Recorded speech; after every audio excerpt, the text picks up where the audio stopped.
call the meeting to order at 6:09 p.m. A brief note about meeting logistics. Anyone who's participating remotely, we would ask you to change your name display on your screen to your first and last name so we know who we're talking to and who's talking to us. When you speak, please start by stating your name and where you live. We ask you to keep your comments or questions to under 3 minutes. And if you're speaking about a specific agenda item, please keep your comments germane to the topic at hand. Anyone who wishes to address the council must be called upon by the mayor. Once you're called on, you may make a statement or ask questions, but if you have multiple questions, please ask them all consecutively, as the council generally does not allow back and forth comments or questions. If you speak out of turn, discuss non-germane topics, go on too long, etc., you may be interrupted and asked to adjust your comments or behavior. First item is to approve the agenda.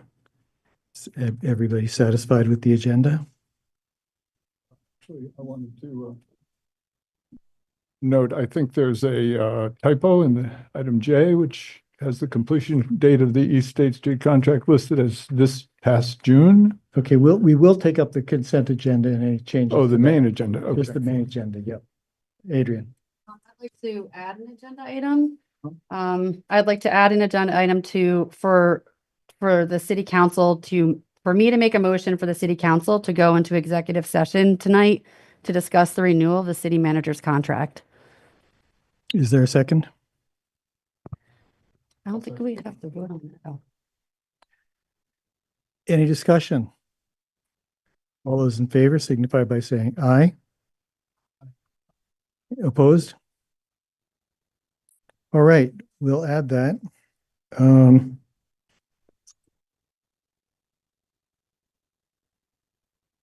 Since we're doing that in executive session, we might want to do it at the end. Otherwise, I do think we should do it after budget review, because I know that we have people who were here at the last meeting to talk about the budget, and their endurance was overwhelmed, so that they left before they got to talk to us. So that'll be item 9A or something. All right, next up, we have general business and appearances. This is an opportunity for any member of the public to address the council on any topic that is not on tonight's agenda. Again, as with other parts of the agenda, we ask you to keep your comments or questions to 3 minutes. Is there anyone in the room who would like to address the council? Steve. Hi, Steve Whitaker. I would alert you that there's a need to take the Country Club Road contract with VHB off the consent agenda for discussion for a number of reasons. The East State reconstruction, I've asked for the backup documents. Mary thought she sent them. She didn't. All I've got is the one sheet, and it merits some discussion related to whether the underground boring of a large sewer line is likely to disrupt utilities, because we don't have a good track record of knowing where our utilities are. The $40,000 contribution to Good Sam also should be discussed in light of their contractual obligations to the state and our chronic negligence on doing productive things with our money. We've already given Good Sam a healthy appropriation this year, and I'm not saying I know we're under time pressure to commit that 40,000, but it could be committed to a bathroom with a shower, which is sorely needed at the Trinity Church if that's going to be the facility. I did speak to the pastor there today by telephone, and there's only one bathroom there, and to put 30, 40, 50 people in there is going to be problematic. And right now our 40,000 would just go to salaries, basically $20,000 a month to babysit the unhoused people, which I think is No fault of theirs. I'll put that. I guess I won't know until after I'm done whether you're going to pull those things off the consent agenda. So I don't know how to pack what I need to pack in here. How would you propose to deal with that? You've flagged them. We will decide to take them off the consent agenda or not when that comes up. But then I won't get a chance to comment on them. So I'm trying to fit my comments. The VHB contract, Let me put it this way. When we get to the consent agenda, I will give you an opportunity to be heard. all right, Limited time, but yeah. thanks. Anyone else in the room would like to be heard? Okay. Is there anyone online who I'm not seeing any hands raised, but I don't always see them.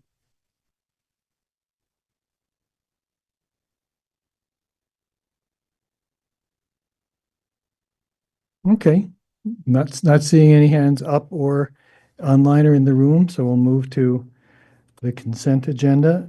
So are there items that we need to remove from the consent agenda? So I wanted to remove the VHB contract just because I was curious about had some questions about the scope of work and okay, the typo in the East State Street cover. that's item J. Yeah, Uh-huh. we didn't have a contract at the time. I assume the contract's correct, but since this is what we're approving, we Okay. should change that.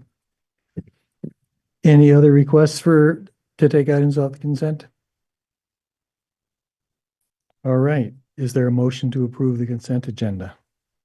Excluding items F and J. So moved. Is there a second? Any discussion? Need to discuss the warming shelter?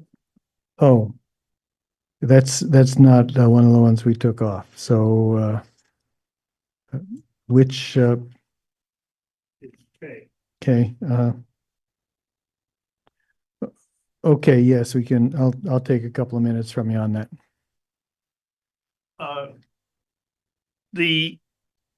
As background, Good Samaritan entered a contract with the state to create a shelter, which they did at our facility up at the Country Club Road. That came with the obligation to provide day space for folks so they're not left outside during the day. That has been limited and subject to volunteers being done at Christ Church after 8 a.m. And it's in effect become meshed or overlapped with the community lunches. The community lunches have a diverse group of people that are not all unhoused. Some are elderly, some just need to see somebody during the day, et cetera. And yet the concentration of folks and the, let's say, challenging mental stresses of living outside has caused fights, lots of animals in what's in effect a restaurant, for health department rules. It's a real mess. What they're proposing here is to allow Good Samaritan to meet its obligation with the state for a day shelter by providing staff to support the volunteers at the churches who are not at all prepared to handle these fights and these people cussing them out and throwing their garbage around. And it's a mess. It's a real mess. A few bad actors, mostly good-natured people. But the volunteers who offer to serve lunches were not equipped and prepared. So they're more than willing and even enthusiastic about having Good Sam, who's trained in dealing with these folks, back them up in handling the troubles. The problem is Good Sam is already under contract, does not need our $40,000 to meet that.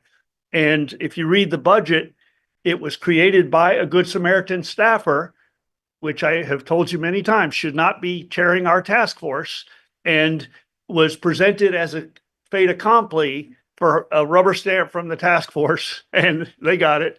And now our 40,000 would be better spent if it were directed to be used for a bathroom with a shower at the Trinity Church. The proposal is to move the meals from Christ Church at the end of this year, at the end of this month.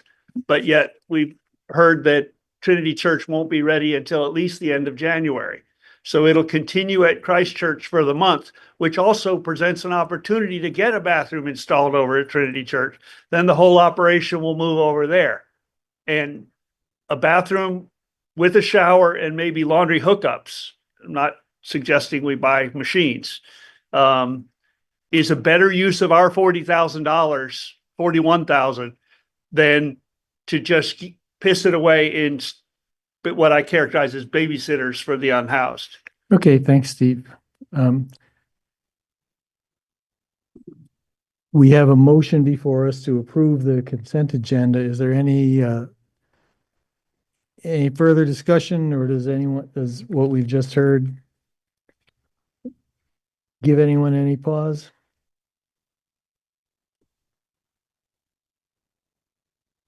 Are we ready to vote? All those in favor of approving the consent agenda, please signify by saying aye. Aye. Any opposed? Okay, thank you. With regard to the consent agenda, I just wanted to mention one thing, that item E, the street closure application, it was a proposal for a street closure. Our staff recommendations were for saying, don't do it on the street, do it on the sidewalk, and the organizers of that event are okay with that. So that I checked with the city manager, and that's why we didn't pull it off. Item F, Country Club Road contract. Who wants to start? I just wanted to clarify what the scope of work is. It seemed to me that there was going to be a topographical study of more or less the entire parcel as outlined in the map that was shown, the yellow outline, but that almost all of the other work, virtually all of the other work, other than the LIDAR topography, was confined to an area between the existing building and essentially the roundabout down on Route 2. Is that in fact the case? Josh, just on time. Do you need to be caught up, or you know what we're talking about? PHP contract, scope of work.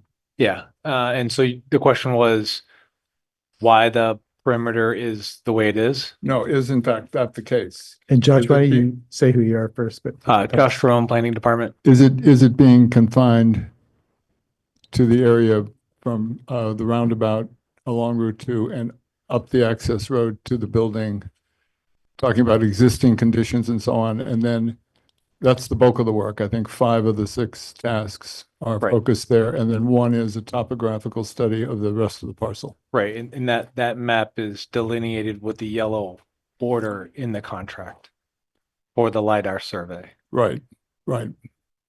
And the infrastructure estimates and design and all of that work is being confined.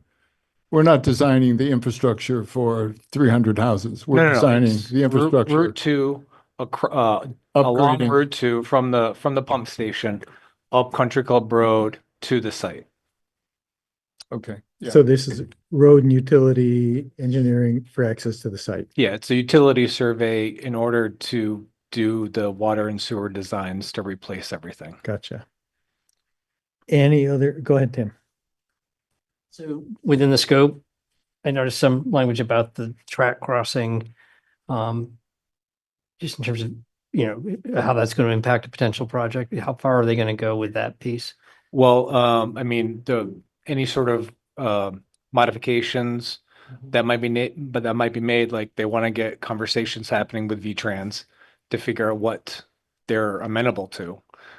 So any modifications, I think the contract says 30% design on that, right? I think if I remember correctly. It's below with Route 2. Are they doing any kind of study on viability of that intersection to accept? I think they're going to look at it, but they're not going, that's not the biggest concern, because it's a matter of like units will trip a signalization there so that they can look at it, but we don't know how many units are going to be going up there quite yet. So I think that's a process that can happen, but not right now during this contract, and it can happen in subsequent projects or work, like the DOT raise grant that we are developing to apply for. That would be included in that. Go ahead, Sal. The report from VHB will be part of the capital plan for the growth center, or All right. Any other questions or discussion about this one? Steve? Yeah, I want to caution that if this is only water and sewer up to the buildings, to the site, it's not going to design or cost estimate the water and sewer for the entire growth center, and it will not serve to support our growth center application. And you can't put in a growth center application and say, we're going to only propose a third of it. We're only going to meet the requirements a third of the way. We'll have to have designed and budgeted and accepted capital budget and program, which is a 5-year capital budget for the roads, the streets, the sidewalks, the water, the sewer, transportation infrastructure, civic infrastructure, any city-owned industrial building, or, whatever. So I don't think the scope of this work, I made a public records request today after seeing that there was a scope agreed to a month or two ago. And then when they came back with the price, they started paring it down. I think you might want to wait and look at the original scope and see whether it was more suited to what we need. Clearly, we're going to have to find some more money to get the engineering done, but otherwise we're not going to get the growth center. We're not going to get the TIF. So I would say now is the time to get VHB and or whomever else on with the proper scope and not delay that, because the clock to September is clicking. As to the intersection, the road, that completing the yes or no, that road is going to support 74 units from priority housing project or 200 units as is a goal. Knowing whether that intersection, it's not just a question of signaling, it's a question of federal highway standards for a level entry way onto that. And if it's not going to meet it, that's going to force the other road and all those costs into the public eye and into the council's decision. And I think now is the time to get that question answered. The scope should include a full analysis of various traffic loads and the federal highway standards of whether VTrans is going to allow us to use that as our road in. If we have to go out through Connors and Malone's property to Gallison Hill, that changes the name of the game. That's a whole nother road. If we have to go down to the old Country Club Road and rebuild the bike path and build retaining walls, that's going to change it. If we have to go over to East State, any of those could be $10 million deal breakers. So I think the sooner we know, do not be manipulated into taking this in little bites and hiding the true costs of what we're embarking upon, because you're keeping the public in the dark, and that's not doing your public service. Yeah. Certainly makes sense to do all of the engineering when we have the funds and it's appropriate to do it. No one's trying to keep the public in the dark. The goal of this project, of this particular engineering design, as you may recall, was to get the cost of the infrastructure up to the main site. So, and we've been seeking grant funding to actually construct that, or at least have that in place. So when we had a developer, we know that additional infrastructure needs to go in, but we don't know where it's going to go or where those sites are going to go. So there's no sense in having engineering designs until a developer and a housing partner says, here's how we're going to lay out the site, and here's where we need the infrastructure. There's not a growth center application or TIF application in this state that's required fully engineered designs to be approved. You need to have estimates, you need to have layouts, We've got all that. And obviously we need to put more things into the growth center application, but we do not need a full engineered design, particularly since we don't know where the infrastructure will go. What we're trying to do is to get the infrastructure up to the top of the hill, get grant money for that, so that we don't have to use TIF money for that. Any TIF money from new projects can be used to advance the project into the site and all of the things that Steve just mentioned. So I think we're really talking about two different uses of engineering funds here. Thanks, Bill. Go ahead, Tim. I think Stephen mentioned, but so the utilities we're bringing up to the top of the hill, that would be with a capacity for the anticipated number of units we're thinking. Correct. That's fine. Okay. Sal, I also think there's a streetscape in the scope for the entire entry road, which I imagine will deal with the problem of the crossing. all right. And are we ready to vote on, or I guess we need to have a motion to approve item F. Lauren, I move that we approve item F. is there a second? Any further discussion? All those in favor signify by saying aye. And I should note that I got a note from someone watching at home saying they're having a hard time hearing what people's votes are. So belt it out to the back row. All those in favor signify by saying aye. Aye. Opposed? All right, we've approved the contract with Vanass Hangen Bruslin. Item J, State Street Construction Contract. I don't recall who pulled that. Was that you too, Sal? Oh, just the date. Okay. The contract is right. Record completion 2025. Correct. Okay. With that,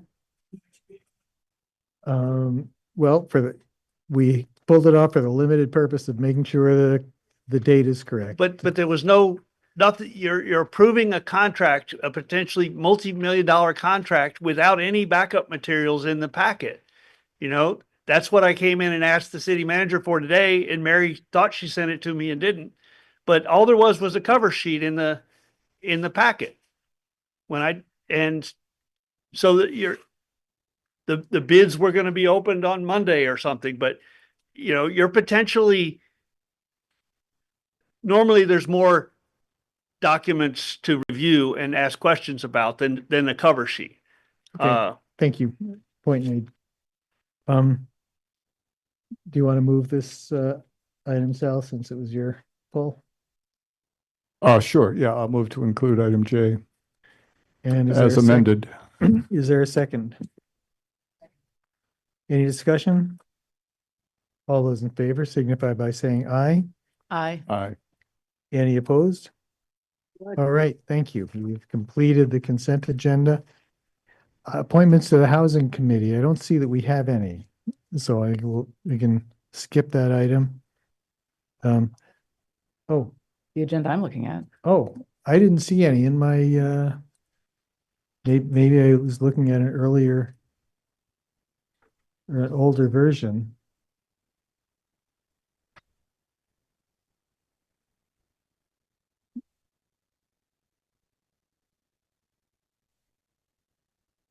So we do have people here? Oh, okay, now I hear. See Dan Wheeler and Sandy Bitstoom. Okay. Do we have a specific number of openings for this? There are two openings. I think at least two. Yeah, since they came to us saying Mhm. they can't fill the seats and now, all right. And let me see. Are they here online? I don't see Sandy. All right, is there a motion? Yeah, I move we appoint Dan Wheeler and Sandra Vitztum to the Housing Committee. Is there a second? Second. Any discussion? All those in favor signify by saying aye. Aye. Any opposed? Well, great. I'm glad that's there. I'm glad we're getting people. It's very important. Okay, item 7, update on recreation programs.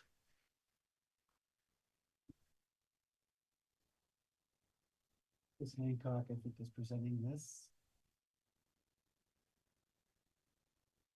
Hi. You could, well, if you're showing slides, you probably want to be there so you can. Yeah. Okay. There are actually 2 of us presenting. It's me with Tristan Cherry, who is joining us remotely. I guess I will be doing most of the talking, but we've been working on this together. I'll introduce myself. I've been a Montpelier resident for about 18 years, going on 19. Raised a couple kids here. Have done quite a bit of recreation here. Took up basketball rather late in life. And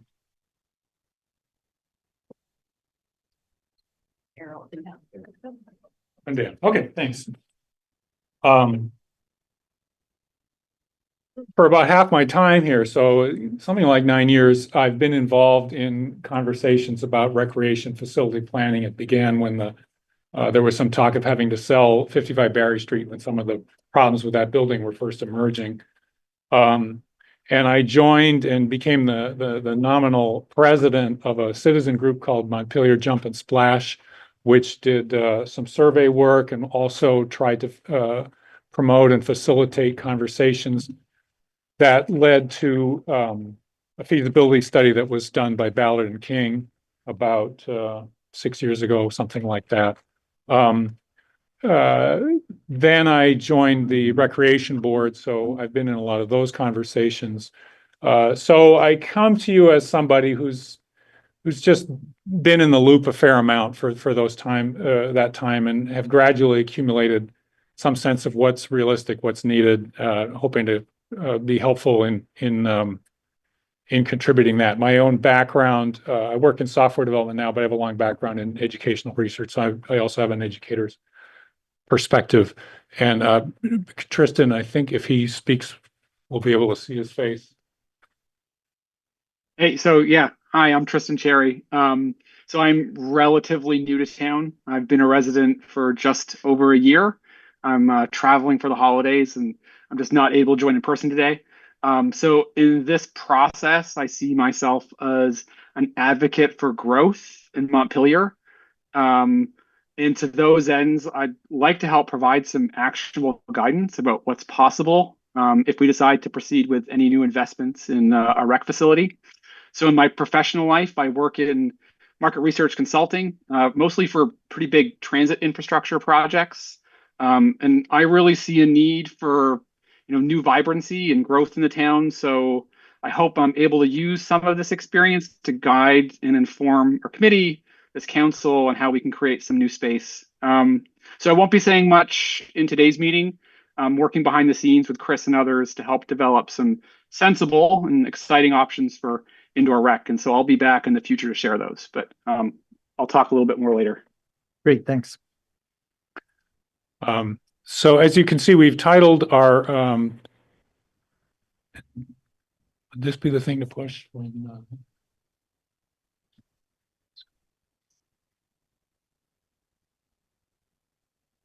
No, oh no, I was going to move that, but let's just leave that there. That's fine. Okay. Okay. Well, no, I really need it out of the way.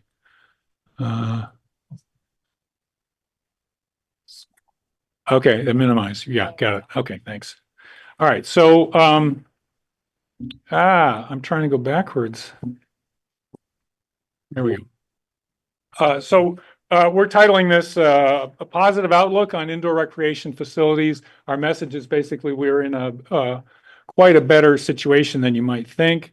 We're going to start with some basics, though, which is that indoor recreation facilities are important. I think based on the kind of dialogue that I've heard and listened to in recent years, we really need to revisit that. And then we'll explain to you why we think a good facility solution is much closer than you might think, than I thought.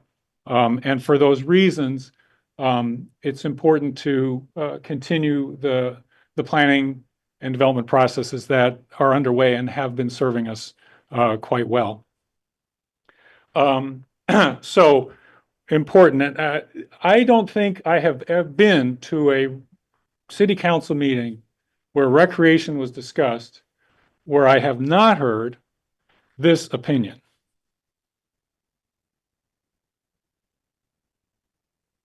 This is Vermont. If you want recreation, just go outside.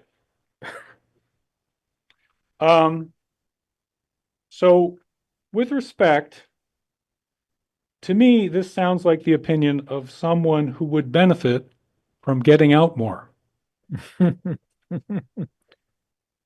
I invite this person, and indeed I invite all of us, to come out and take a fresh look at the ways that our fellow citizens engage in community recreation. Go to a high school or middle school sports event. Come and watch the many dedicated pickleball players. See the working people, the busy working people who make time in their day to play a sport that they love. Watch the kids who practice at 6 a.m. because it's the only time the gym is available, or at 8 p.m. for the same reason. So I'm just going to run real fast through a few photos to get us started on a little tour. So yes, recreation can and should happen outside. This is from the summer day camp that the rec department runs. You'll notice, though, that recreation tends to involve equipment, some kind, facilities. This is, by the way, the soccer field on the country club property. What a gorgeous, gorgeous setting.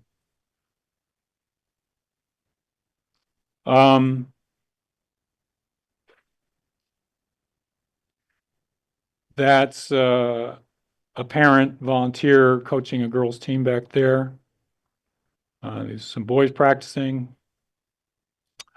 Excuse me, being basketball heavy, because that's what I tend to play more.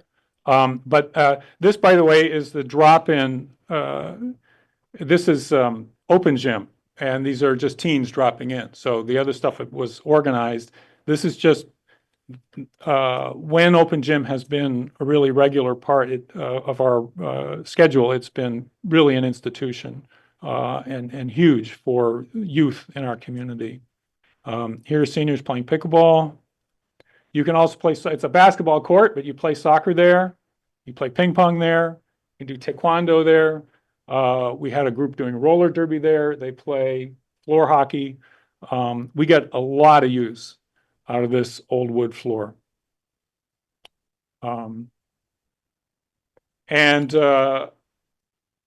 These participants are engaging in experiences that they give them a lot of depth of memory, bonds that they create. You might remember from the news this reunion a couple years ago of the old lunchtime basketball crew, for whom it really felt like kind of a legendary part of their lives. Now, looking at those photos, and I encourage you to go out in the world as well, don't just notice the participants. Do you see the other people? Do you see the camp counselors, the lifeguards, our professional recreation staff, maintenance staff who are facilitating and enabling all this activity? Do you see the parents and everything that they do? The coaches, some of them very dedicated professionals, and many, many of them volunteers, the teachers, the organizers, the boosters, the clubs, the leagues, and all the community members who give of themselves in support of recreation in our community. Why do they do it? Because it nourishes the people and the community that they love, and because it strengthens us all. And you can go back, say, to the 1940s to a great old book on recreation, community recreation, Butler. And he's got a chapter on outlining the benefits to the community. I'll just try to go through them real fast. Health, mental health, these are things we know. Character development. We certainly understand that our kids develop and learn things through recreation, team sports, but not only team sports, that are really important for their lives. But it's not just the kids, it's us. I'll speak personally to feeling that my character has developed through playing basketball. And I won't name names and embarrass people, but I've seen other people that I play with also grow and develop through their engagement in recreation. Butler talks about crime prevention. Safety is an interesting one that, a dedicated facility is safer. Like, for example, you're going to have fewer bad accidents skateboarding in the skate park than in some unsanctioned location. Or perhaps even a better example is a senior trying to get some exercise by walking, and they fall and injure themselves on the ice because we are not currently providing a track where you can go when the weather warrants it. The community dimensions, community solidarity, something they call morale, democracy, and I avoid going into too much detail on that, but something I would add, I think is related to what they're talking about, is resilience. And I actually spoke to the council, I don't know, 3 years ago, and maybe many of you were not here then, but trying to make the point that when we play sports, when I play basketball, you're learning to get along with people, some of whom you might not like in ordinary life. I mean, many you would, but some you wouldn't, but you figure a way to work it out. And you gain experience in doing challenging things together and coordinating to do those things. And that's all during fun, but it comes back when a situation is more serious. So all of this is to say, community recreation, and I'm talking about community recreation, not just going for a hike, is something that binds us together, and it's part of the fabric of the life of our community. And it's a very fundamental part of what makes this a good place to live. So here's another common concern that we hear. How can we even talk about new recreation facilities at a time like this? And so, yes, we have some really urgent and pressing problems. We have a housing shortage. We have a homelessness problem. We are in danger of being flooded again. There are serious worries about the state of our infrastructure. And for someone who is deeply involved in one of those issues, recreation can seem like it just doesn't rise to that level. I'm not here to come to talk about recreation by putting down those priorities. For people who are engaged with those, I want to thank them. I'm really glad that somebody's working, that fellow citizens are engaged with those issues, because we need to do something about them. So how do you, and maybe recreation doesn't have quite that same feeling of urgency. So how do you make space for it? So I've got like a to-do organizer thing that has a matrix. Maybe you've seen this matrix. Yeah, I'll just have to tell you a bit about the view there, but people who are watching, can they? I think I turned it off. Didn't I turn the oven off? Oh, you can turn that off. Yeah, and we need the oven turned off.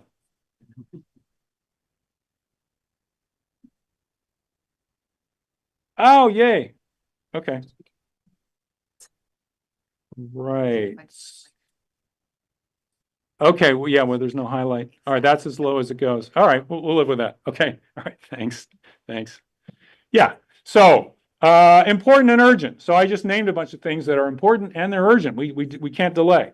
And then some things are urgent, but they're not even important, but they just won't go away. Yeah. Sorry, we got you.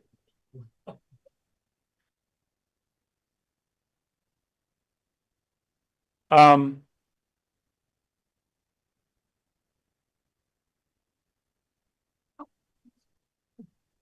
okay, thanks. Yeah. All right. So what boxes is recreation in? It's important. It may not as urgent. So let's say it goes. Come on. There. Now I will say, in the time that I've been here, it's been inching to the left because the building is in a worse state of repair. We're not ADA compliant, so we're a lawsuit away from having to close it down. And also, we are painfully under capacity. We could be a facility with 3 times as much functional space would be able to meet the needs of the community.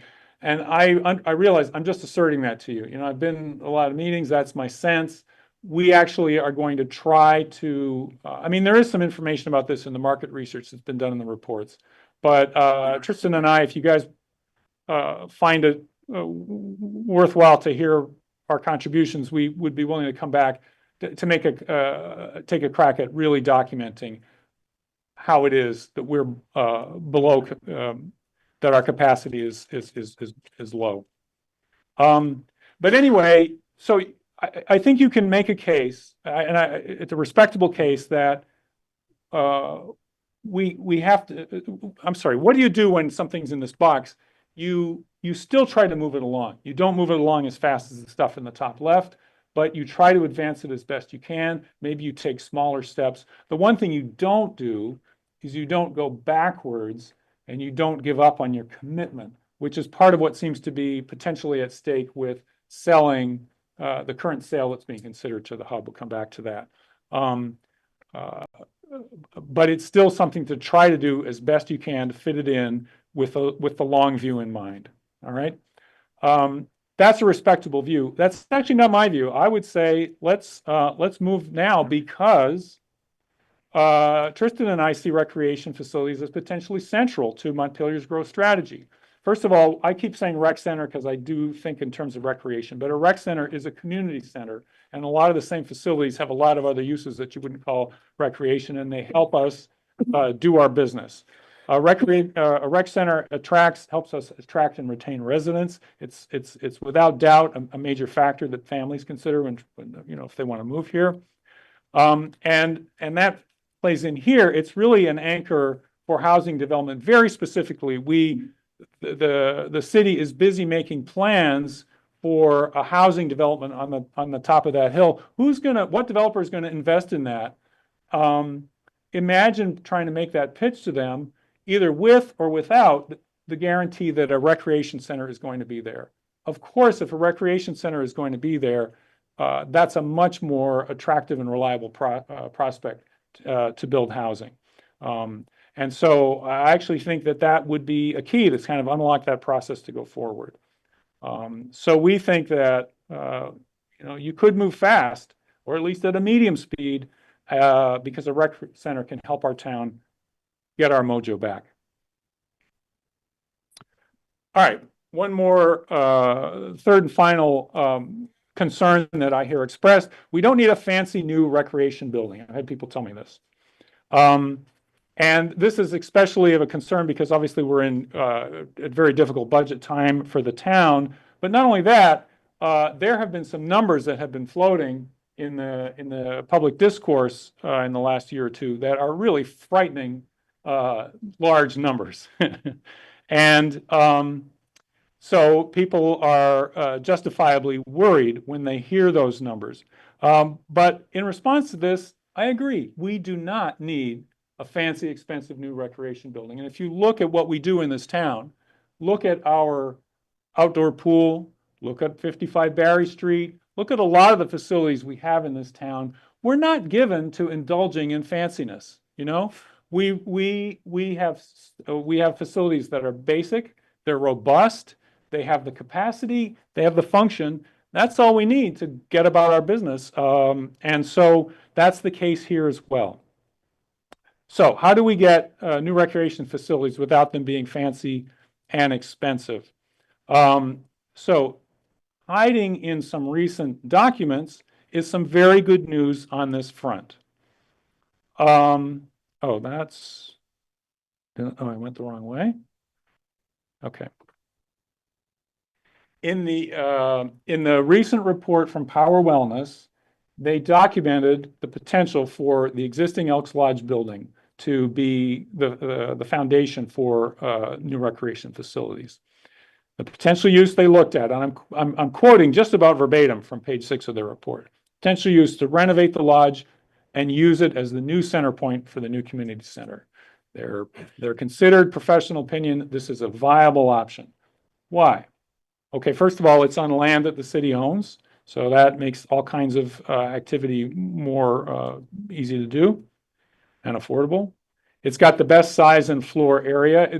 The square footage of that building is equal to the square footage on Barry Street if you count the nasty basement space down there, which is not currently in use and has sort of dubious prospects and would cost a lot to fix up.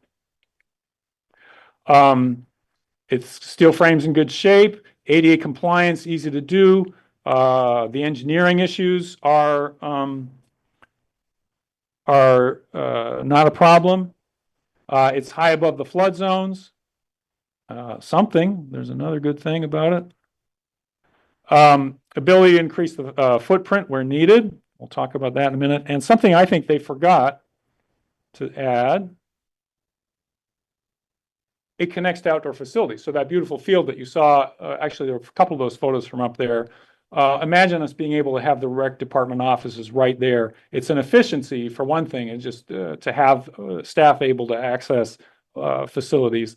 But there's also other kinds of synergies for patrons as well. So it's just a fabulous site. Okay, obvious question. You can't play basketball in the Elks Lodge. So what are we going to do about that, Tristan?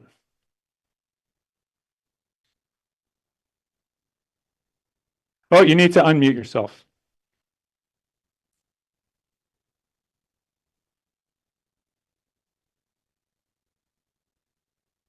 Yeah. Can you hear me? Yeah. Yes. All right, great. Sorry. Yeah, so just a small preview with where we're going with this. I've been looking into various options to best fit Montpelier's circumstances. And what I think is a sports barn type athletic facility that really provides the type of no frills space that wouldn't end up costing probably much more than it would take to retrofit or renovate the various relocation, and would offer way more functionality. So these facilities they're low cost, they're modular, they're relatively quick to construct. The buildings themselves are basically manufactured. I mean, they're pretty cost effective and they're efficient to maintain, operate, and they provide year-round court space as well as indoor field and fitness activities.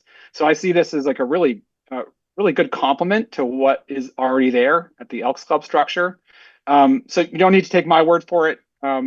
I've been in conversations with a few consultants and builders, and they've been able to point me to some pretty great examples of similar sized towns where these facilities have been constructed and successfully operate. You want to go to the next slide there, Chris?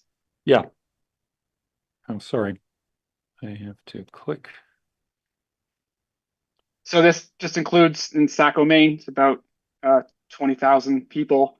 This is a 40,000 square foot field house space, accommodates youth and adult leagues, different sports, as well as rentals. Next slide. This is in Nona, Florida. They partnered with the same design and build firm. They have a 46,000 square foot space with multifunctional sports surfaces, pickleball, basketball, tennis, turf. The facility also generates some revenue with holiday and summer camps and party rentals.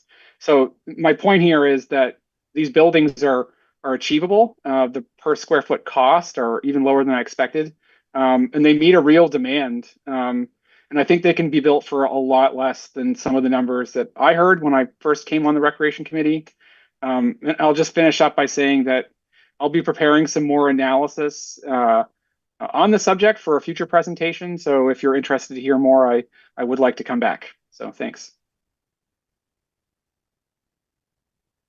Yeah, we don't yet have information that's solid enough to say a number. A lot of these seem to be in like the 5 to 15 million range. Might be a bit more, we might be near the higher end of that range with the challenges of building in Vermont. But what is maybe worth comparing it to is the estimate that we had run a couple times to renovate 55 Barry Street, update it, and use all of the square footage that's there, and that's 8 million. And if you're going to spend money in that ballpark, we can get so much more bang for something in that ballpark. Don't know. We don't have a number yet. We could work on getting one if people are interested. So how would it look at on our site? So here we are. This is the building that we have, the Elks Lodge, as they call it. And you could put next to it a barn. This one here is smaller than the ones that Tristan showed. And then the typical technique here is you put kind of a you enclose an in-between space so that in any weather, you could change in the locker room in one building and go play in the other building, go back and forth real easy, and can be a nice sort of atrium space. And how would you use it? Well, the Elks Lodge can be carved up into about 6 spaces, where you could have one of which could be a studio with yoga and all the other kinds of things you studio, taekwondo, for example, or childcare that already exists, is substantially built out. And that's a very important function in the community center there. You could have an after-school center / teen drop-in center. You can have a meeting room. There's even room to have sort of a meeting room with some breakout spaces, so you could have some highly functional meetings there. Changing in locker rooms, if you put them there, then you don't have to have them in the big building. Keep the big building simple. The rec department could put offices there. So that would be one way that you might use that central building. And then what would you do in the barn? So about half of it, you put a wood floor on which you'd have room for 2 basketball courts, and even some room for a little bit of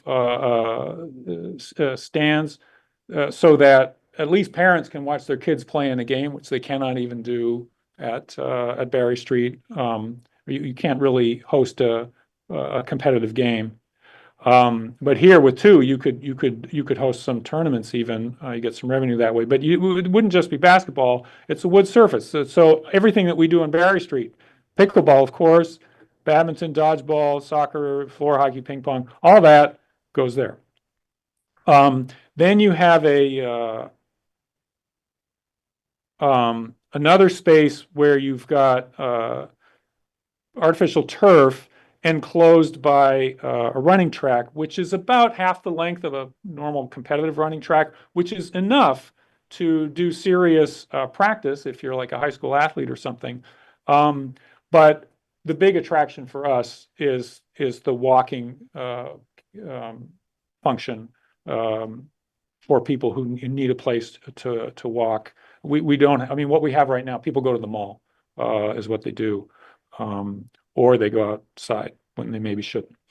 And then, yeah, so on the turf, youth soccer practice, it's not a big fancy field. I mean, some people have said, how could you have such a small field? But for kids, tremendously valuable. And these are the kids right now who are staying up till 8 o'clock to start a practice at Green Mountain Community Fitness, and they're going onto a floor that is hurting them because it's too hard. So that's a big need right there. So where are we? What we're saying here is that logistically and even financially, this is a vision to which we are much closer than you might have thought, to having a highly functional recreation facility that is going to see us for the present and the future with expandability as well. But And let's think of it from the point of view of process. This is one way of kind of carving up, the steps that you go through in order to, this poor,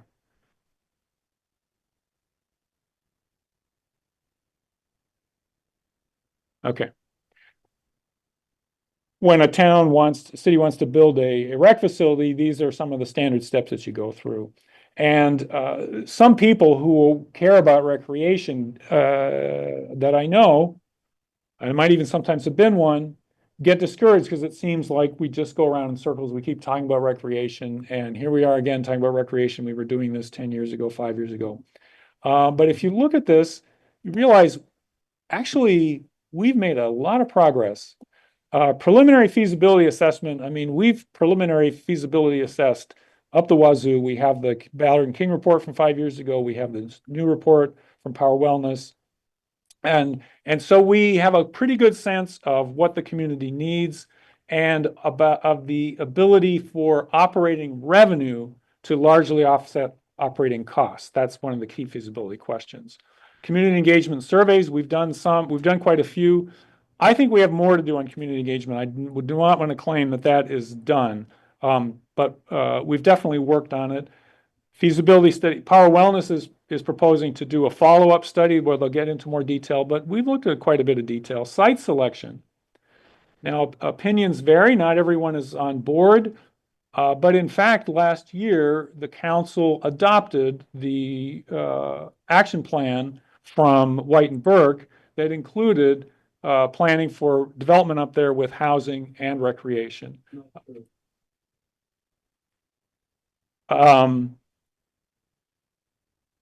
Yeah, okay. So I don't know the details about that. There was an action plan. There was an adoption. That's okay. You have the floor. Yeah.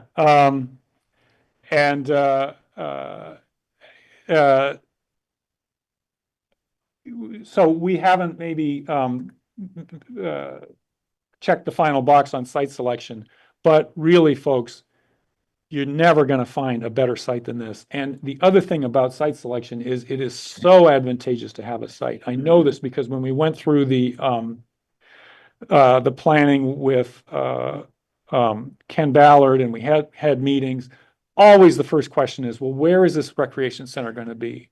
And Ken would say, well, now you have to do this in the right order. First, you have to check about the operating expenses and the functions, and it was all very abstract. And we just lost people there. You know, they just couldn't really picture it.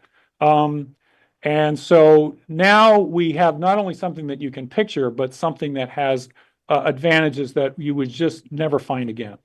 And then there's more steps to do. I'll just know that for construction, if you take this plan seriously, half of it is done. We have one of the two buildings that we need. It is, in fact, the more complicated, the more expensive building to build.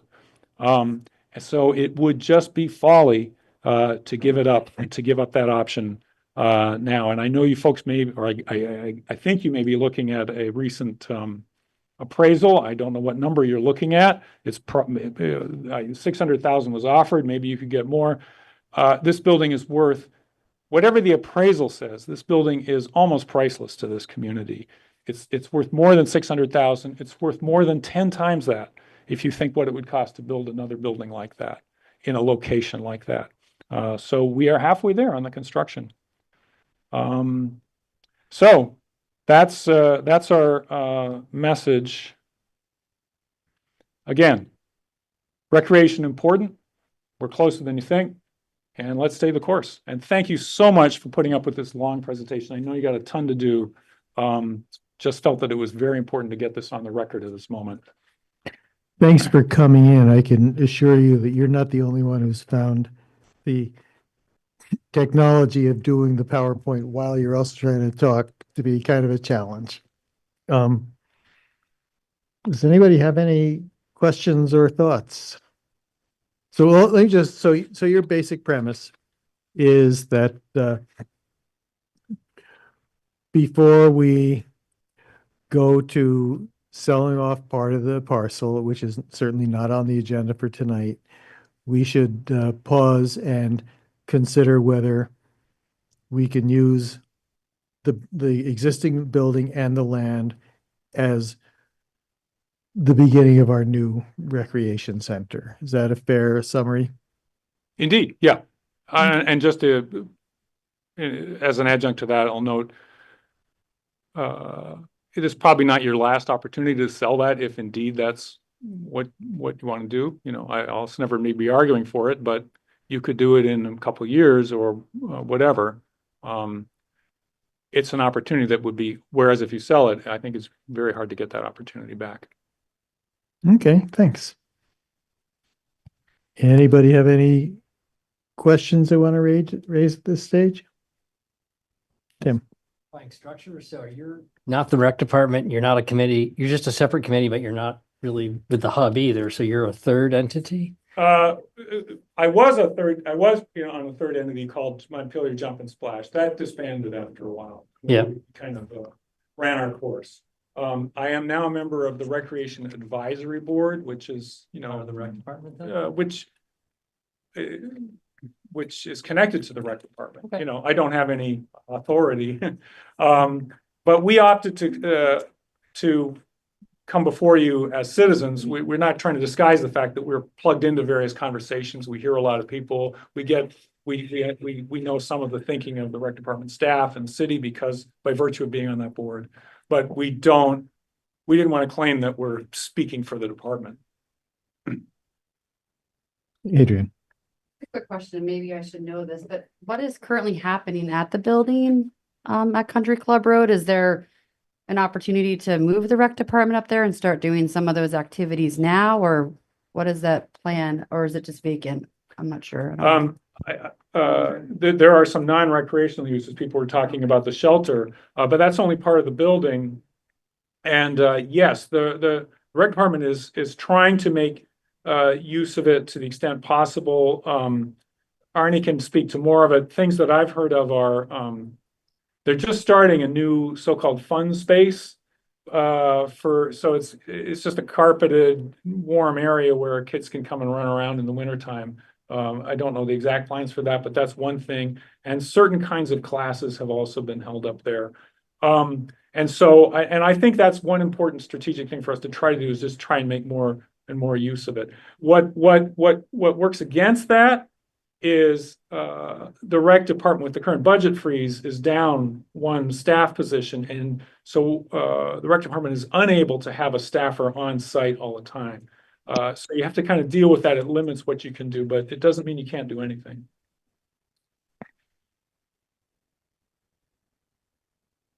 Tim, you have something else? Trying to piece all this together. So when we've also got the hub group had asked us for an answer by the December 31st on their offer, and if we even want to parcel out and sell part of the property. So, and we're not meeting again before the first of the year. So I think we need to do some. I did just to that, not to sidetrack where you're going, but I did have contact with Steve Verbeline. He did say that he would extend the offer if we went beyond December 31.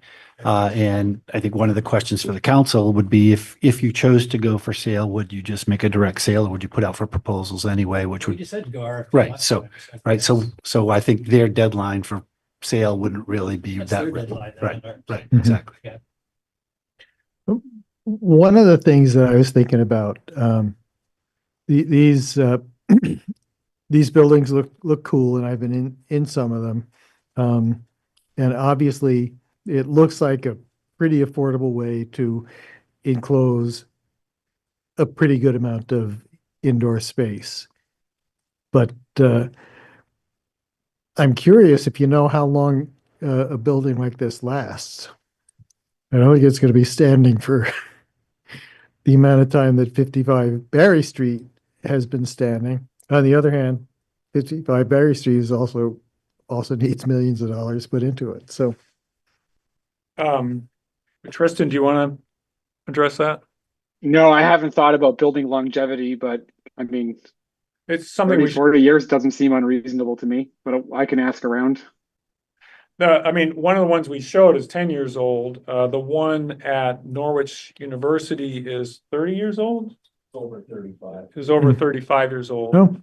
oh, So I mean, it's pretty simple construction. Steel holds up pretty well, but I think it's an important question. It is part of what we have to really understand better.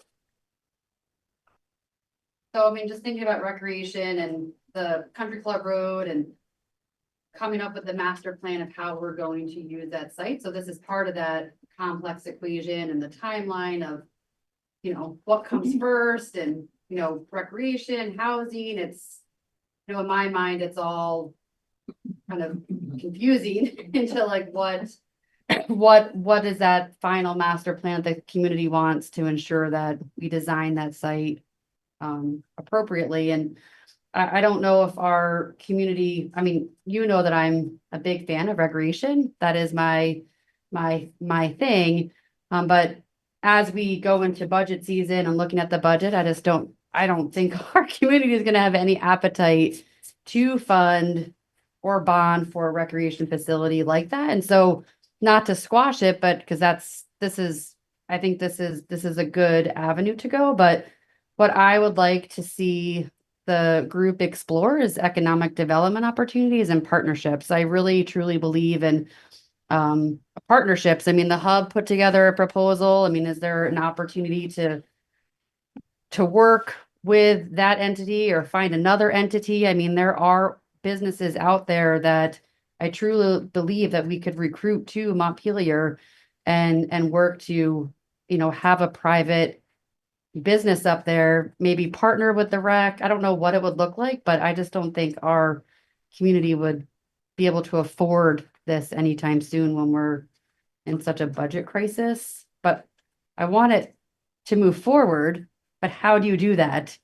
I think we have to be very creative in how we work with private businesses to ensure that we can bring something like that to Montpelier. I don't think our taxpayers are going to pay for it. I think that's more an observation. No one expects you to have the answer to that. Yeah. That's all. Anybody else? All right, thanks for coming in. I know you put a lot of time into, oh, we've got a question. Come on up, Nat. For me or a separate? Why don't you say there may be a question coming here?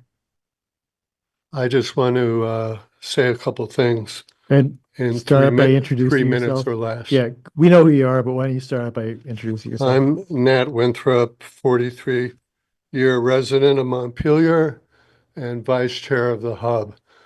Chris, I missed your introduction, but I was kind of floored that I didn't hear any mention of the hub, where we've been talking to both the council and the city hall staff for literally more than 3 years. It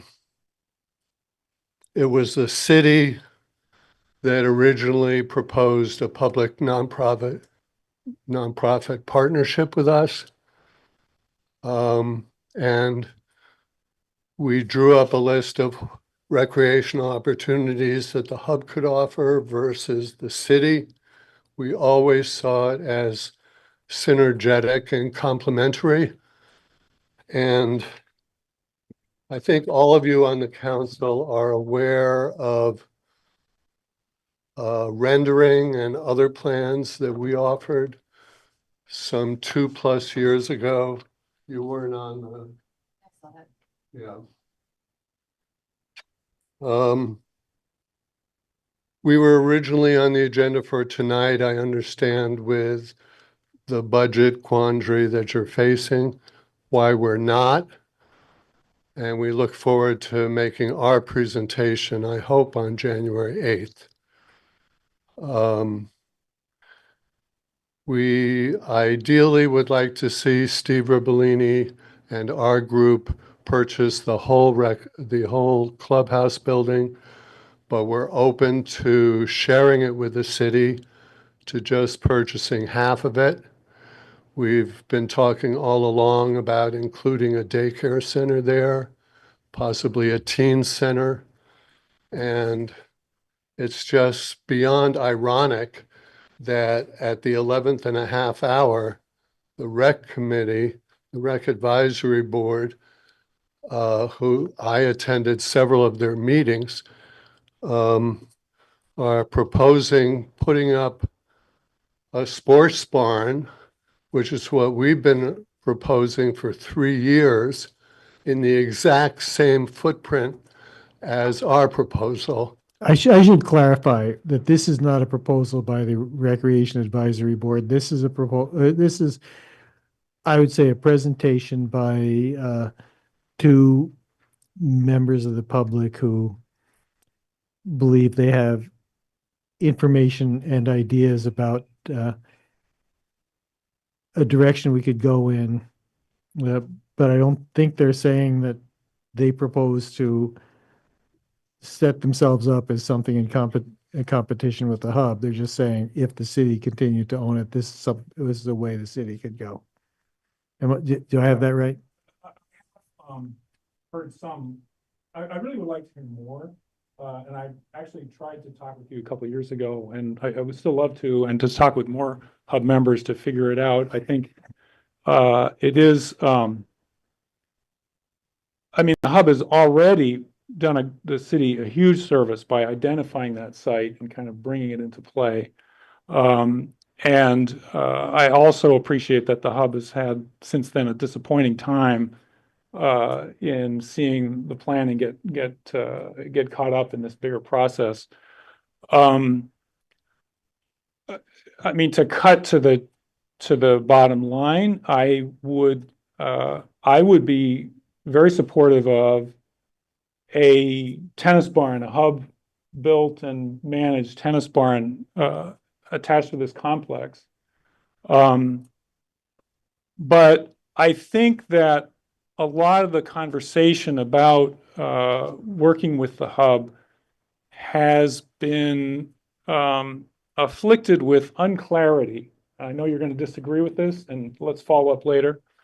But I think there's been a lot of unclarity about the expertise of the hub, the core mission and purpose of the hub, and the capability of the hub.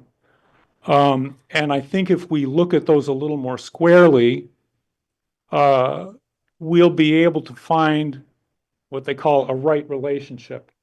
And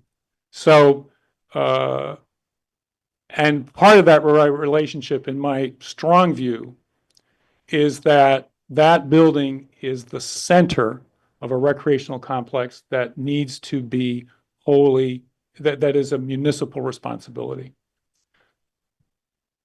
Recreation management is a profession, okay? And we are lucky to have professionals who do it. They have training, they have know-how, and they have professional accountability that you're not going to find in a private partnership of that kind. And there really hasn't been any demonstration of that capability, accountability, and commitment from the hub. So let's get the hub doing what they're really good at, and let's talk. Chris, I think we're at the point where, Nat, I totally understand your point. We've been talking about to you for years, Nat. Chris, I hear where you're coming from. I think there might be a fruitful conversation to be held outside of this room, but I think we should wrap this up and move to our next agenda item at this point. All I would say is that I've spoken to Steve Ribellini today. I know the new appraisals are in and the report from the engineer in terms of a possible secondary access road across what is now Steve's 7.5 acre parcel. And he and we are willing to extend his offer, which is negotiable. It always has been, for another month. But I know the budget process won't be over till late January, so I really hope we can make a presentation on January 8th. Okay, thanks for coming in. You have 30 seconds. 30 seconds. This is really important things to deal with. This is 45 minutes into a 15-minute agenda item. I'll be 30 seconds.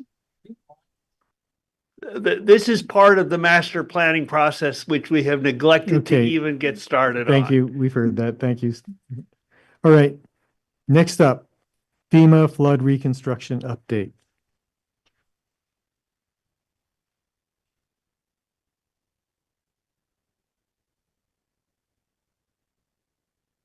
Thank you. Hello, good evening, everyone. Kelly Murphy, Assistant City Manager. On the line, we've got members from Stevens and Associates. We've got Bob and Diane. I'm going to turn it over to them to do some introductions and talk through the report. Hopefully, everybody has had the chance to take a look at the 30% design report that is available online. Just a few points that I want to make for context is that so to start out, we started with the original damaged inventory at about $11.7 million. The projects that are associated with this design work was originally estimated to be about $6.65 million. So this report and these new cost estimates come in at 16.8 million. And so the reason why I'm mentioning all of this is because I want to give you kind of the context for what's in here and what it means in terms of the bottom line for what it will cost local taxpayers. And so just getting into that $16.8 million figure, taking out the 6.65 million, that's about an up of 10.1 million in addition with these new estimates. And so that brings the total damaged inventory, if this work is added, to about 21.8 million. And just to share, our local match is 2.2 million. And so that's about $480,000 that we do from us in match if we had the total sum of all of these projects that we know at this time. These are the best estimates that we have right now, so that could potentially be higher. But we're also working with experts to make sure that we know what those costs are. So for tonight, what we're really looking for is to have a discussion with Stevens and Associates about the 30% design report. If you accept the report, we'll finalize it and put it in front of FEMA. This report is representative of the codes and standards work that needs to be done for this project to advance. From there, we would work with FEMA on that. We are working on a deadline likely to be extended, but the FEMA rule is that we have to submit within 18 months for permanent work. And so that would be a January 2025 deadline. And so that's where we're headed. What we would be proposing is that we would do something called an alternative procedures project, which would give us a lump sum for these projects, and then we could determine how to spend it. We also would then seek probably additional mitigation funds from there. So that's kind of just thumbnail sketch of the materials. I'm going to turn it over to the experts here. Bob, you want to take it away? Sure. Really? Good evening, everyone. Thank you for having us. And before I forget, I just want to mention that Kelly and her staff have been tremendous to work with, and every step along the way, they've critically looked at what we've come up with, asked for questions, and really worked collaboratively with us to sort of come up with what we think is a good plan, and a plan that is consistent with the process that we're involved with, which is effectively, getting before FEMA to determine what level of funding you're going to get for this project. So this is what we've titled a 30% design effort. I'll give you a little bit of background of the detail that's involved in that. But the purpose of this is to form an opinion of project cost in order to establish the level of funding you're going to get from FEMA for your insurance and the FEMA grant funds. Once that funding amount is determined, then there'll be a step that comes back and says, with that money, what do we actually go forward to build? And are there different alternatives, and are there other sources of funds? What's in the best interest for the goals and purposes for the city? So the process that we went through since last summer, and it may make sense for me to share the report at some point. So, but maybe I'll talk for a little bit.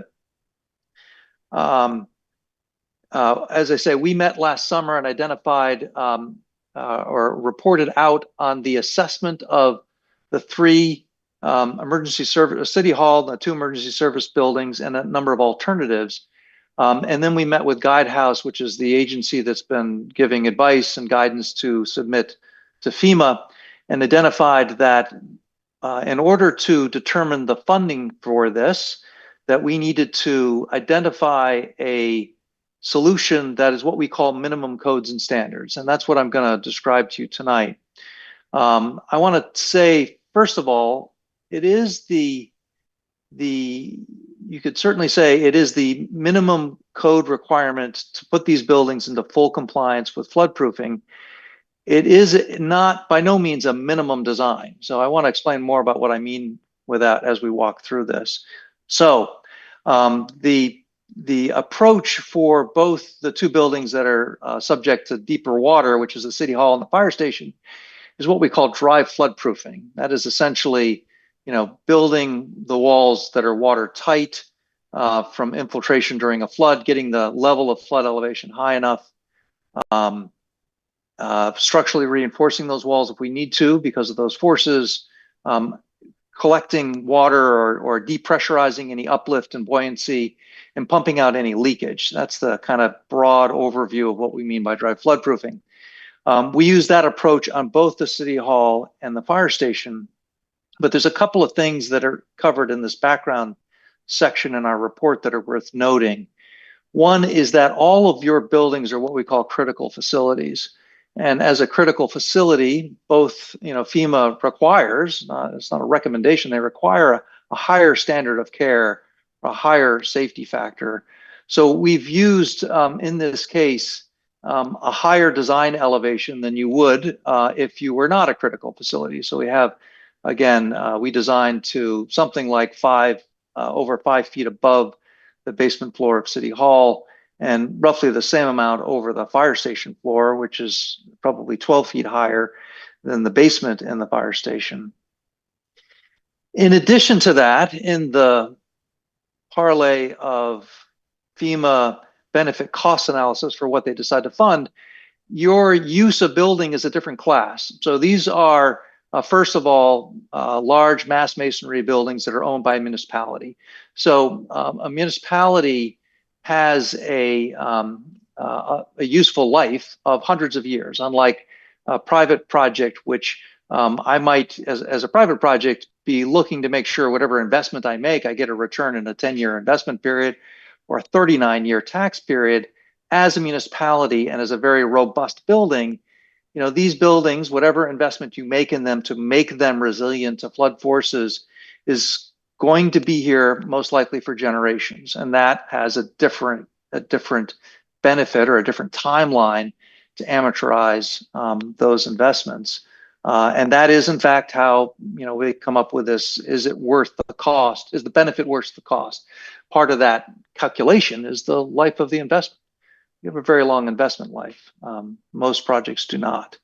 The third thing that we want to point out, and you all know this in terms of background, is both the City Hall and the fire station are historic buildings and part of the historic downtown. So they serve a function in the community as part of a district that, if we modify them, we want to do that in a way, I'm sure you and the citizens want to as well, but FEMA recognizes that we should do this in a way that tries to maintain its historic character. And so that factored into this design as well. So let me just go to the City Hall and sort of walk you through what is included in this minimum codes and standards and the cost, the total project cost for that, which is exceeding $11 million at this point for City Hall. So as I mentioned before, dry floodproofing, the first thing we did is look at how do we make the walls of City Hall below the design flood elevation substantially impervious to floodwaters. You've got an old building, a lot of holes in that building, a lot of holes, a lot of pipes that have plumbed in under the slab from old bathrooms that have been retired, and a lot of utilities coming in and out. So we proposed to excavate most of the perimeter of the City Hall and install an exterior membrane against the wall before backfilling to make that watertight while removing utilities, while plugging other holes that are there. We really felt like we couldn't rely on the foundations that were built, 100 and some odd years ago with the penetrations and the unknowns to be substantially impervious. The second element, the design flood elevation is actually above the sills of the windows to the basement. Not by much, about 6 inches. So every one of those windows has an interior flood shield that is permanently affixed on the inside. Outside will look like a historic window. The window might actually be damaged if you get a really high flood, but there's a flood barrier to give us that extra 6 to 12 inches of additional protection on those windows with that flood shield that you would see after this renovation. And then lastly, the slab in the basement of City Hall is excavated, and any remnant or leftover piping removed.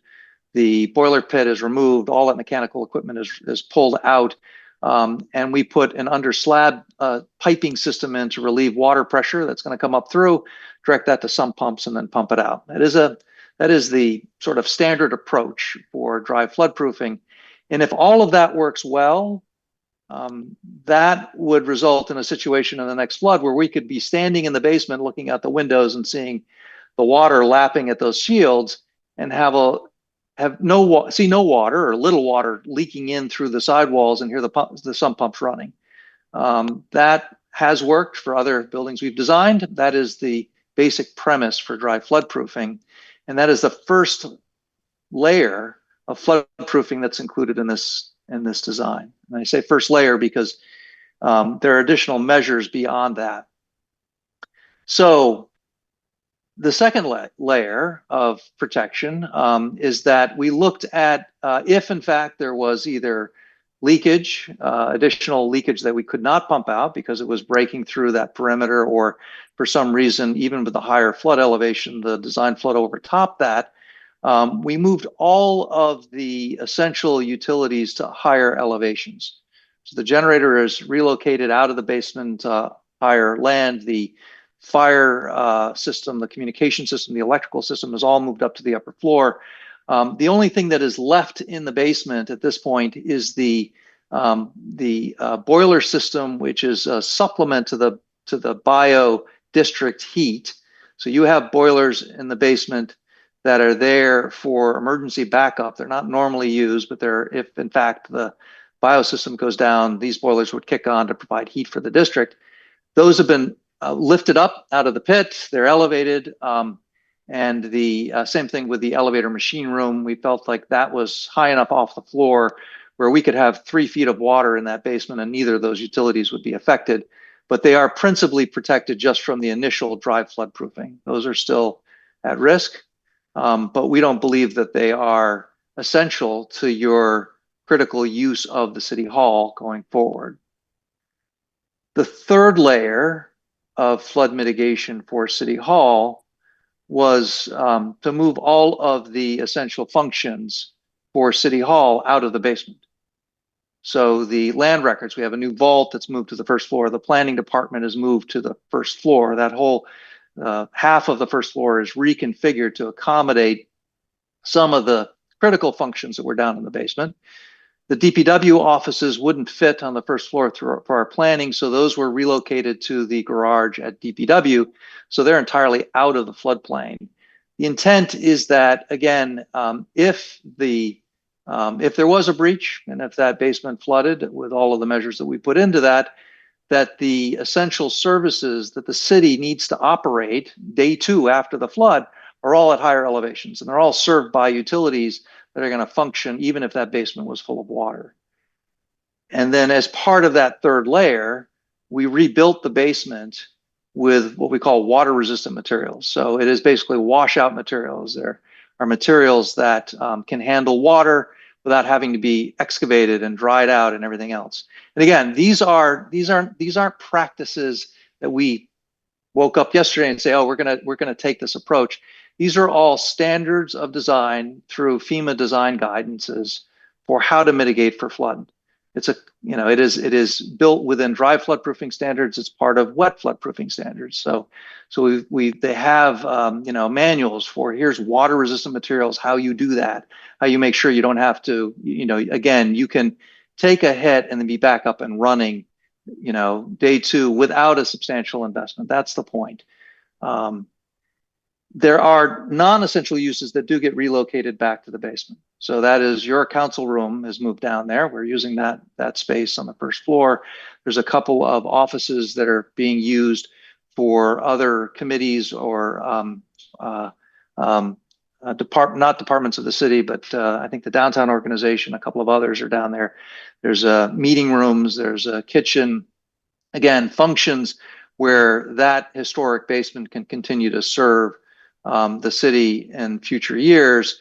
But if we were to lose those, the essential critical functions of City Hall could continue on the upper floors. That's the City Hall in essence. All of these buildings, one of the elements of any rebuilding disaster recovery insurance is that when you have an impact like this and you have to rebuild it, you also need to rebuild the components that are substantially improved to today's codes. So you have an older building, that has a lot of asbestos in it. And so we did hire an asbestos consultant and studied that and have an estimate for close to $250,000 of asbestos removal in the basement. We have, Vermont has an energy code that you don't meet.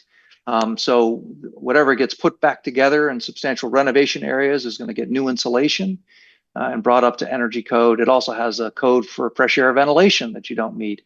So that's included in this number, along with moving air conditioning units to heat pumps instead of window units, because we don't want components in our windows with floods coming in.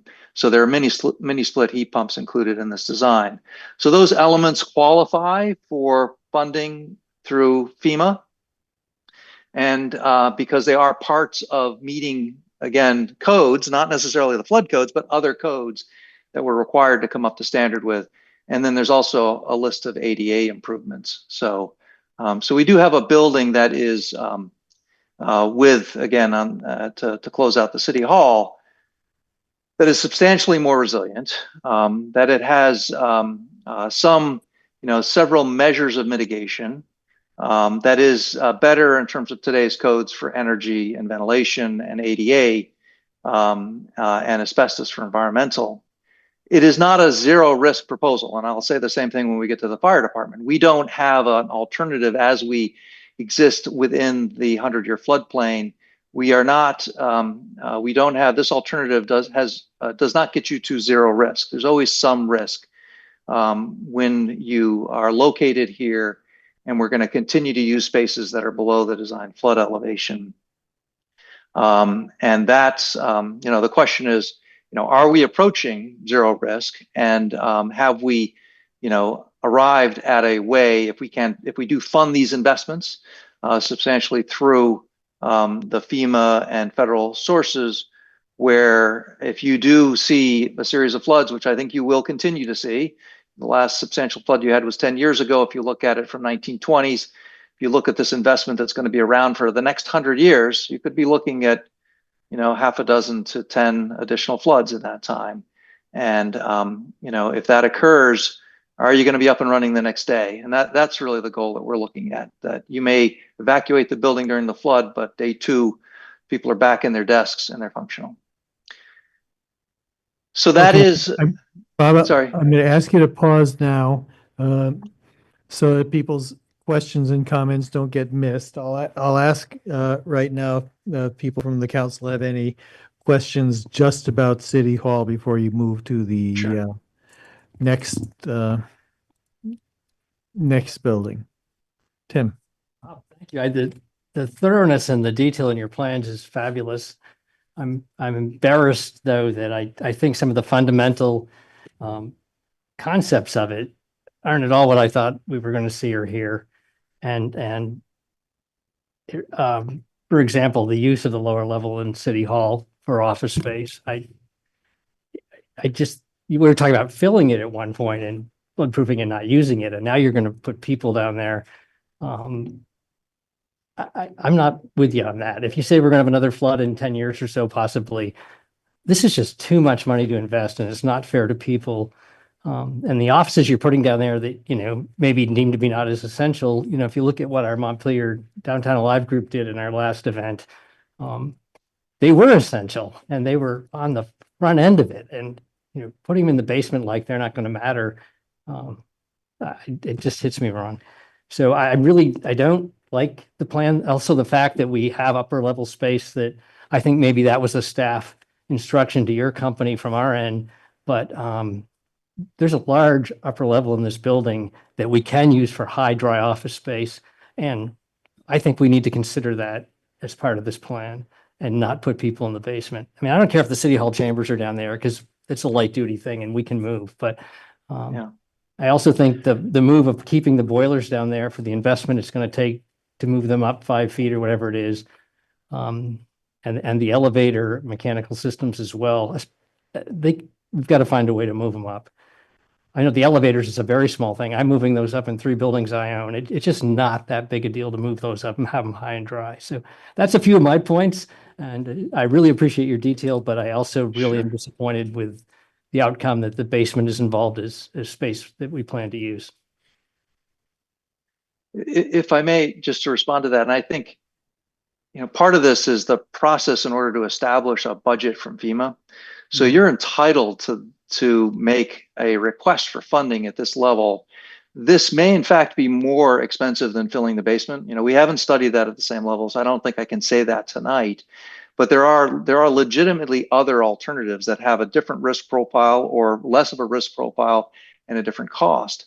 But the exercise of saying, what are you entitled to funding for from FEMA to meet minimum codes and standards was the alternatives that we advanced forward. And you're right. I think, you have a series of value decisions to make about, do you start moving things to the 3rd floor? There's lots of room up there if the city decides that these other uses are more valuable to that.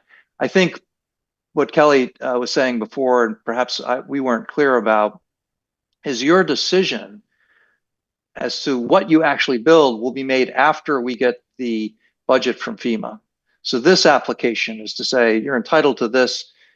This all meets FEMA. We are intending to defend this to say that you're entitled to this level of improvement in this budget. And once we get a budget from FEMA, they understand and we understand that we're going to come back to you and say, what are your goals? What are those other alternatives? What are the other funding sources now? Now, based on that benefit cost, what do you want to finish the design for? Which is part of the reason why we stopped at 30%. We needed to do enough to have a legitimate and confident cost. It's a substantial cost and it's a complicated one. So we wanted to do that thoroughly and we wanted to be able to defend it. But it is not today. This set of plans is a credible and defensible application, but it's not necessarily the decision as to what you're actually going to build in the end. The questions you're having, we can have those next April when we hear from FEMA how much money you're going to get. If that makes sense. Palin. So please correct me if misunderstood. So even if we mention all these things in the plan, it doesn't bind us, right? After taking the fund from FEMA, we can change them. That's right. So why are we putting those things in the plan then?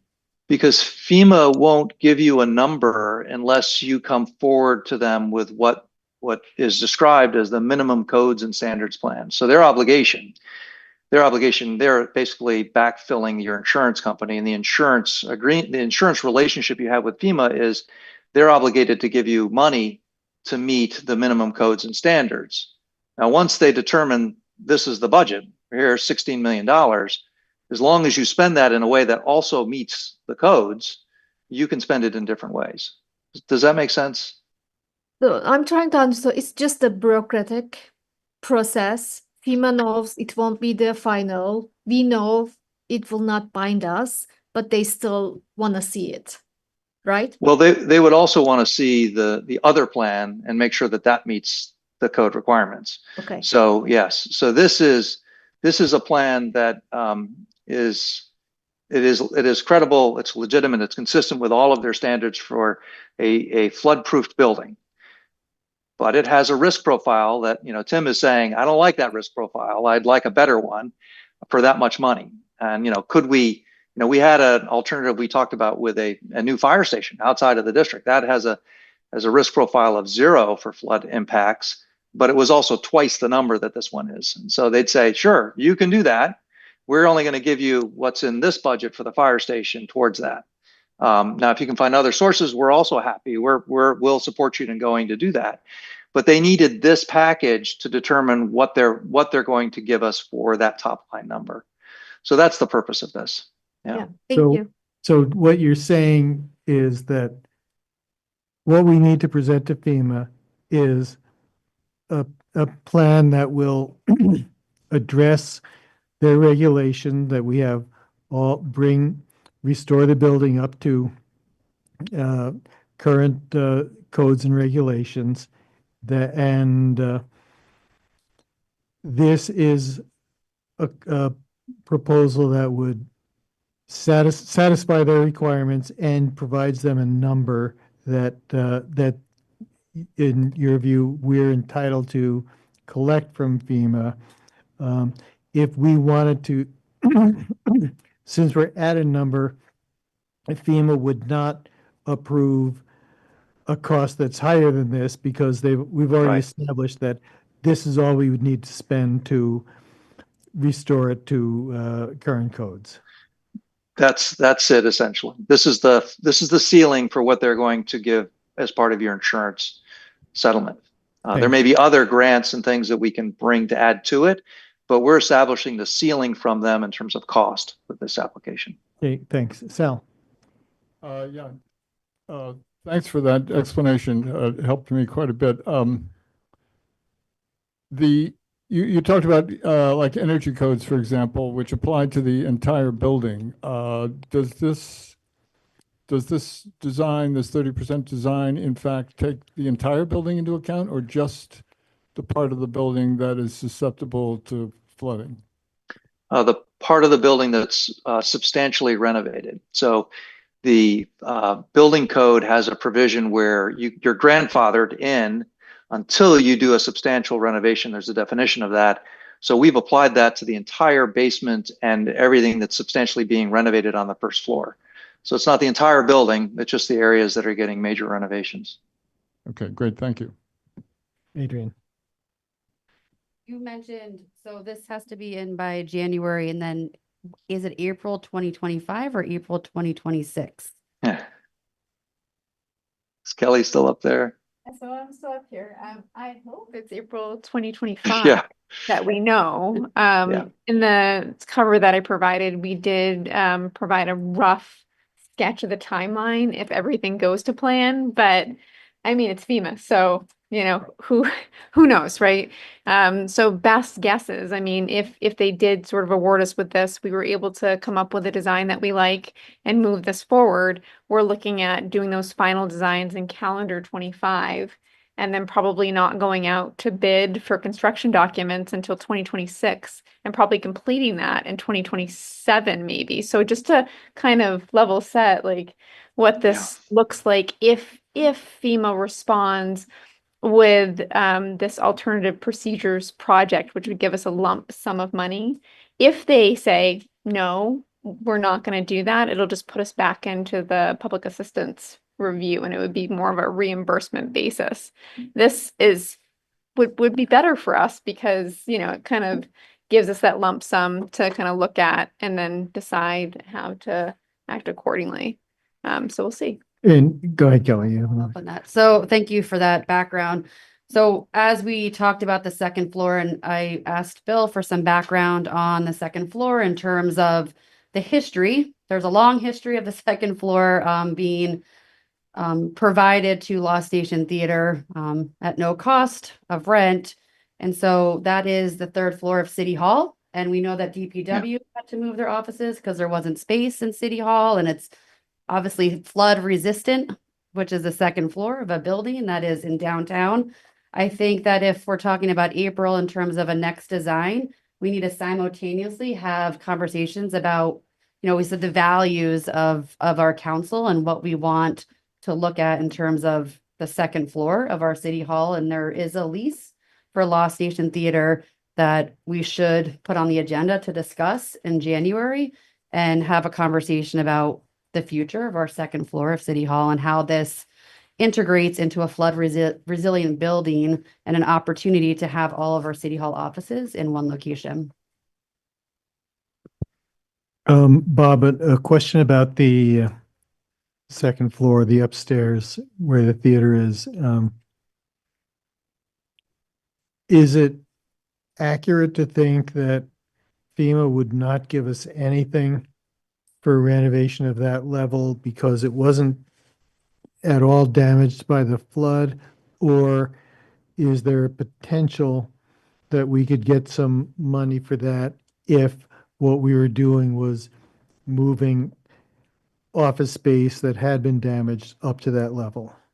Right. No, so under the scenario that we've been describing, this process of getting to a lump sum number, they'd base their reimbursement based on this design and this cost number, and then we could spend that on moving offices up to that second floor, the theater space or other uses up there. Just like we're spending it on going to the DPW or proposing to spend it on going to the DPW garage. Because of the flood, it's causing the city to make those decisions, and therefore that threat is legitimate. And again, you know, they're only, I'm assuming, you know, we'll be going into negotiations with them and learning more about their requirements. There are other designs that also meet FEMA floodproofing requirements that don't involve reusing the basement. So as long as we meet FEMA codes and the building codes, and you have this amount of money, you will have those choices to decide how best to spend that. Yeah. Thanks. Yeah, Lauren. Thanks. Yeah, this has been really helpful and appreciate the questions and discussion. Definitely.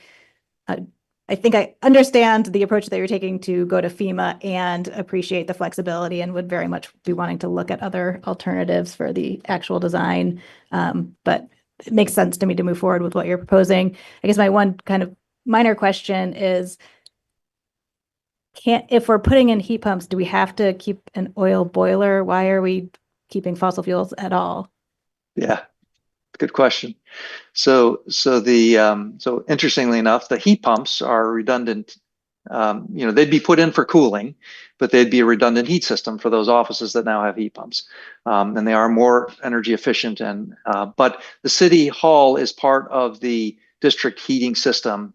And so I'm assuming, reading into this, that the economics of running the district system and the investment that's there was the city hall being part of that. And those boilers aren't for the city hall. Those boilers are for the district. So they're not necessarily, you know, they don't come on. You heat the building off the district heat under normal circumstances. And if there's a problem with the district, then those boilers kick on to help the district. They could be located anywhere else on that loop that we can find. They don't need to be in that basement. We just hadn't found another location for them yet. Yeah. Very interesting. Lauren, do you have another one? That's Okay. Why don't we move on to, if we're happy with this, let's move on to the fire department. Yeah, so the fire department is somewhat similar. Again, it's a dry floodproofing strategy. It has a basement. It's a well-built building. Doesn't have nearly the permeability that the city hall does on the first floor. The fire department uses their basement space for equipment repair and training and those kinds of functions in the basement. And so we have a design that's again covers the dry floodproofing strategy for, in this case, we are structurally reinforcing the basement. There's a lot of water over that. We are adding shields on windows. We are adding flood doors on the entryway doors. If we're going to reuse this building, we don't have any choice but to have dry floodproofing because the apparatus floor is below the design flood elevation. We have very large automatic floodgates that sit in front of the 3 apparatus doors. And then the rear, more modern addition in the back, the perimeter of that is reconstructed to raise windows up, to put water membranes behind the brick, to deal with the ADA access. We have a new elevator going in to meet code into the fire station. So all of those elements are added into the fire station, similarly, as well as the code upgrades, energy codes, ADA codes. We don't have the same level of asbestos in the fire department. That project, again, would have the first level of resistance is really the dry flood proofing. We don't have a second and a third because the essential use is on the ground floor. The apparatuses need to exit the building during a flood and stage somewhere. The flood doors come up. All of that works appropriately. And then when the water drains away, they can drop those gates and open the flood doors and go back into their facility to be able to operate in the day after the flood. So that's what's included in the fire station. One other note, at the moment, some of the utility infrastructure for the fire station is in City Hall. So if the City Hall gets flooded, it would also wipe out the electrical components and the communication for the fire department. So we've split the two buildings and we've run new leads in, so it's all waterproof up to and above the design flood elevation. Fire department has all of its electrical components raised above the design flood elevation. It gets a new communication, new power feed in. It's not going through the City Hall. It has new connection to the generator, standby generator. So again, it can run independently. And if we drop one, we don't drop them both, the way it's currently set up. Yeah, so that's the fire department. All right. Any questions about the fire department? I'm glad you told us about the floodgates because I was wondering how are we keeping the flood water off the garage, or whether you're just going to be letting that flood and dry waterproof all the non-garage parts of it. Okay. Yeah. We circulated a video. It's a great video of these gates rise automatically when the floodwaters come in. So it is a product that is manufactured and with some history. Did you send that to us? I don't recall seeing it. Shared it to Kelly. I'm not sure where it went. Yeah. I'm happy to share it. Okay, good. It was because the drawings, I know they're from an engineer's perspective, they're exactly what you need. From a non-engineer's perspective, it's kind of hard to look at them and figure out what they. Yeah, that video is helpful. It's helpful to see. Any questions or comments from council? Okay. You've got a little bit on fire on the police station. Do you need to talk about that at all? Very quickly, the police station is above design flood elevation, and it is dry flood proof. It has a little bit of leakage that comes in during a flood, and we needed to manage it better. That's what happens when you dry flood proof. You get a leak and you got to pump it out, and we've got a few leaks to plug, and we got to have a better sump pump. So that's why it's so minimal. It worked pretty well. It was just that there were costs to clean up and inventory repairs in the police station. Part of that was because the server and IT equipment was located in the basement. That's already been elevated and out of there. So, and in mind in the future is really the strategy for police. Yeah. So to be clear on what you're asking for tonight, you're not asking us to approve the design. You're asking us to approve we go to FEMA with a cost estimate based on these designs. Is that right? That's correct. And then we will have opportunities in the future to change the design in a number of ways. Right. What we would recommend is what we would normally do in a process like this is go back to the city with what are your goals? What do you want to accomplish? What are those alternatives? And and how can we describe the different risk profiles of those different alternatives for you?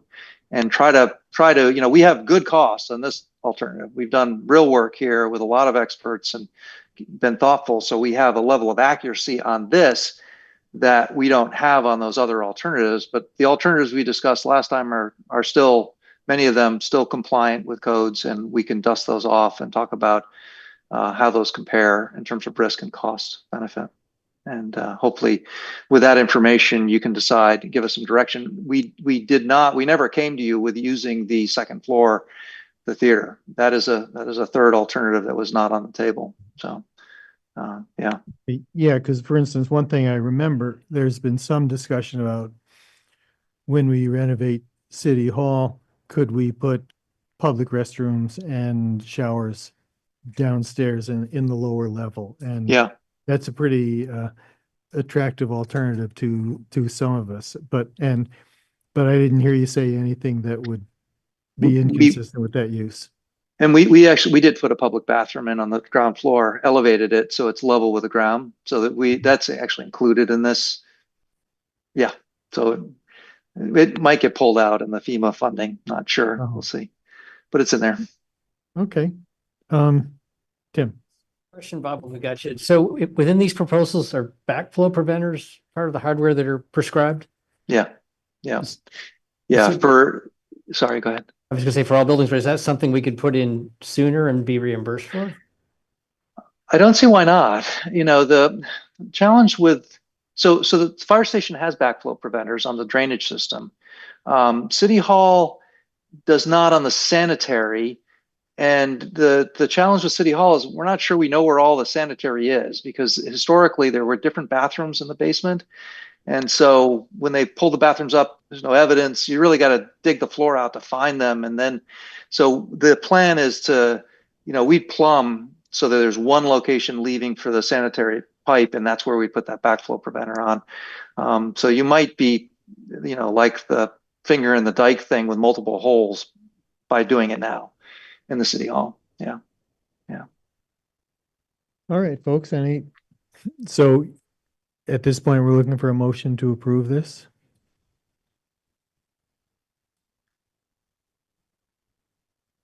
I assume that's where we are.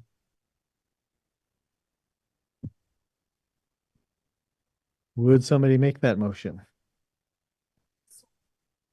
Yeah, that's fine. So moved. Is there a second? Second. Discussion?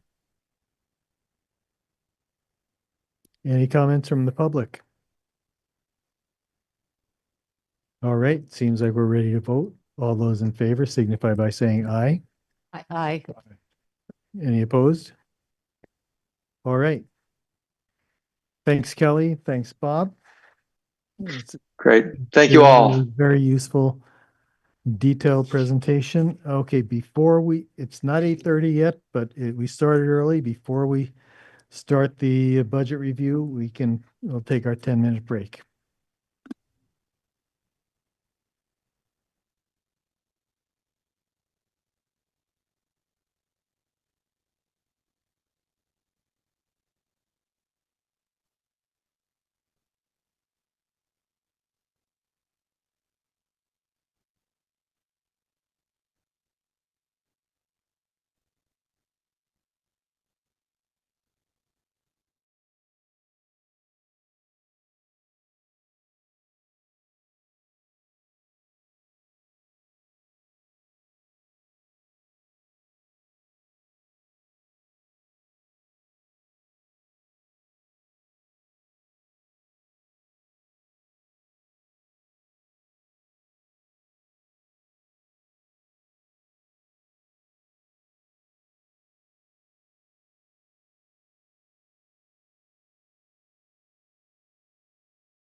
Back to order.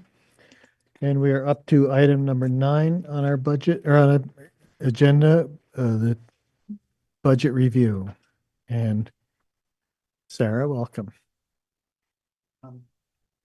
Jump in before we get too far. I don't know how you guys want to take it. I know Sarah may have some information. I had 3 things I wanted to say, just kind of 3 or 4 things I want to say just at the beginning, kind of kick us off tonight. One is some good news. I think Sarah may be sharing this as well, but we took a look at the budget that the school is presenting tonight, and their preliminary information that was online shows that their budget, their tax rate is going to drop 1.62% from last year. That may not be what it ends up with, but that's what that looks like. So that is good news.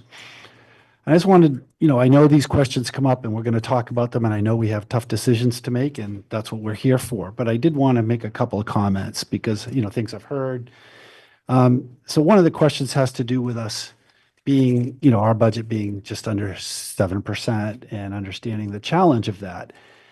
And I've been thinking about that. Our team talked about it. And, I guess I'll just say that I know, and we know that if we could come in at a zero budget that funded all the things, we'd be heroes. And if we could come in lower, that we'd be heroes. We know that. So why would we set ourselves up to deliver something that we know will be criticized for? And it's because we also know what we need to deliver the services that people say they want. And we have been at this. There's never been a year where someone has said, oh, we have more money than we know what to do with, so let's just raise the budget. We're always juggling, always trying to put things together to make it work. So 7% may be too high, maybe we may have to do things, but it's not because we're trying to play games. And no one in this room has said that, but I've heard that. And it's like, no, if, we want you to appreciate what we do. And if we could do zero and do all the things, we certainly would. So this is our best way of telling you that if you want to do what you want to do, this is what it is. The other thing I wanted to talk about quickly, because it's come up a lot, I've read a lot about it in different places, and we heard some comments at the last meeting, was about, directors and management and top heavy and all those kind of things. And and consolidations, all those kind of things. So I just wanted to go through, and many of them are in the room and can maybe offer more statement, service about that. But every one of our people, we're a small city with small departments. Every one of our department heads, directors, supervisors are service providers directly. We don't have anyone who just sits in an office with a computer and a spreadsheet directing the services. Just going down through the police chief and deputy police chief take shifts. When we're low, they're running a shift. They come out at midnight. Both of them were in a scuffle yesterday trying to break up fights on the street during the day. They're not doing policy direction. Our fire chief is also the deputy health officer, answers calls. Our deputy fire chief runs all the payroll, runs all the things, and is one of our counters on both ambulance and fire calls. So they are going on the back of those trucks, coming out the middle of the night for all of these calls. Our public works director and a deputy public works director are both engineers. They're designing projects. They're out supervising projects. They are out checking on things. They're drafting all these bids. All this work that you see is coming from people. They're doing this work. It's not like they've got their multitudes of staff that's doing this work. So even in our smaller departments, our recreation director, people have seen Arnie out there like fixing the pool, mowing the lawn, doing manual labor, getting in, like climbing up whatever it takes to do, and it's going to be worse this year because we have less people. Our senior director is out doing direct services with elder people. Our parks director, Alec, is out there with the crew. They do trees. They do the maintenance. They're not sitting there directly. They're actually doing physical work. They're counters. The assistant city manager is doing all of our homelessness work. He's overseeing this, reconstruction project. Is dealing with all of, backing up the office, doing the community surveys, all those kind of things, and dealing with stuff. I do labor negotiations. I do legislative work. I back up in the office. If I'm the only one there, I'm helping people get Lister cards. I'm helping people book rooms. We're all pitching in and doing things. Our Justice Center director, not funded by us, but they're teaching classes. They are, dealing directly with clients. Finance director, sorry, didn't mean to miss you. Managing all this FEMA money that you just heard about, is also our backup for payroll and for AP and for, reviewing warrants. And so, again, we have our finance director who could actually be running our payroll sometimes and does on occasion, pays bills, goes over and reviews bill payments. Our facilities and sustainability coordinator, in addition to doing all the, net zero work and facilities management work, cleans up trash, again, puts in air conditioners, does whatever needs to be done. It was up there hauling out stuff at the Country Club Road after the flood. Our communications coordinator does all of that. We'll be taking over the MSAC communications work as well as city manager office work. Our executive assistant in the city manager's office work is now being combined with the assessing assistant. So we'll be doing two people's jobs, hence the reason for Evelyn to help her out. We've already consolidated one admin position for Parks, Rec, and Seniors. They used to all have one. Now there's only one for all of them. Police and Fire have a combined rec and, a combined admin, and a lot of that is ambulance billing, which is, a huge sum of revenue for us in our budget. And when I talk about admin for Parks and Rec and Seniors, we are actually reducing one of those positions. But the other people left, that's our project, that's our registrations for programs, taking in our class revenues, class payments, all the things that help fund what we do. We have now consolidated a lot of our maintenance with Parks and Rec. They're both, you heard Chris Hancock earlier say they've cut one, staff position, won't be able to have someone up there if we had a rec center. Well, now we're cutting two staff positions, and the second one's gone this year.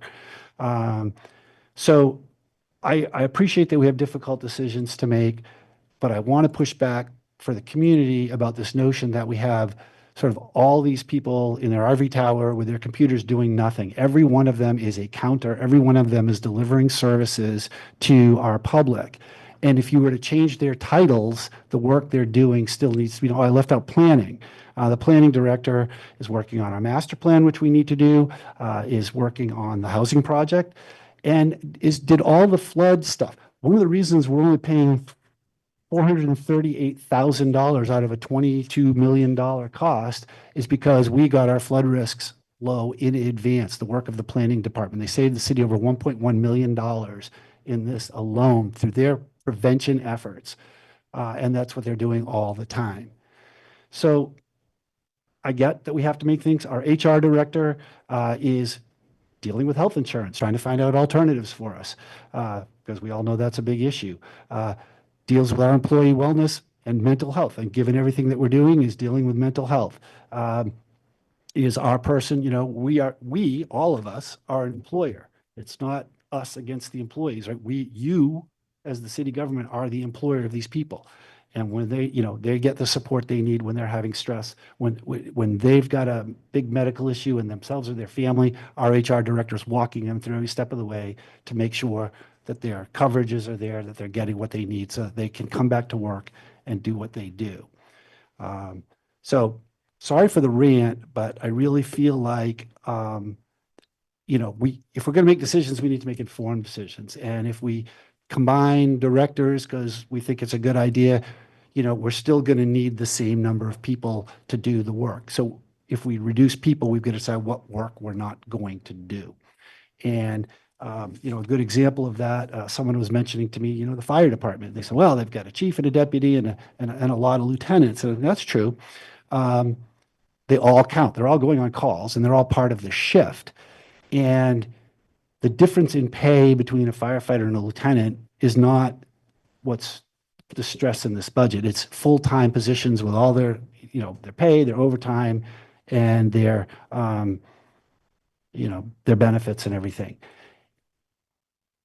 You heard us talk about on the budget video that there were 338 calls where we had a second simultaneous call with our ambulances this past year.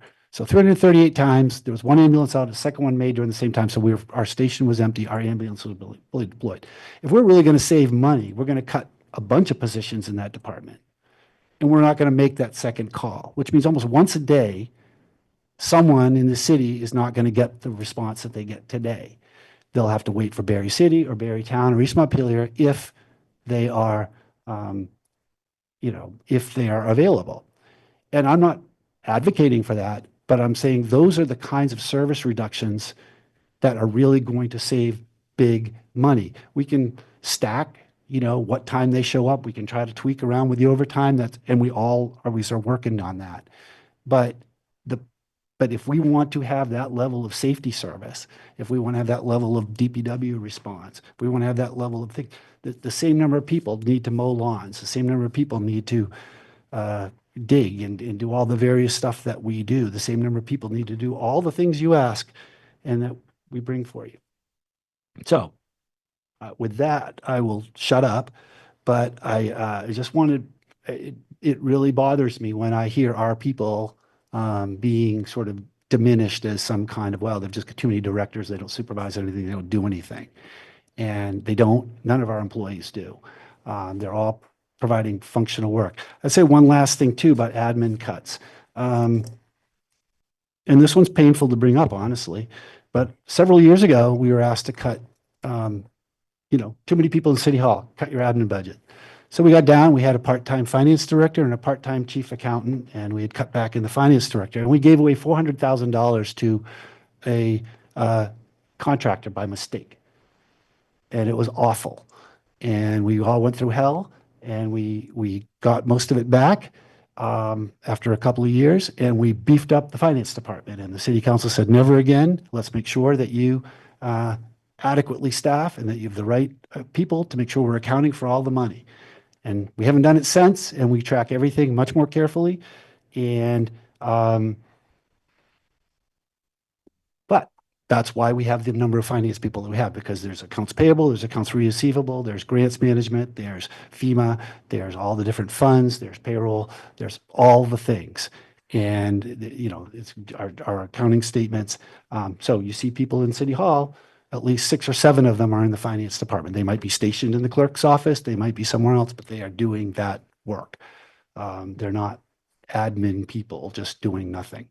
So I know we have to make hard decisions. I'm prepared to work with you on it, but I also am not going to let our folks get the raw deal on this. So I'm done. Thanks, Bill. Hi, Sarah.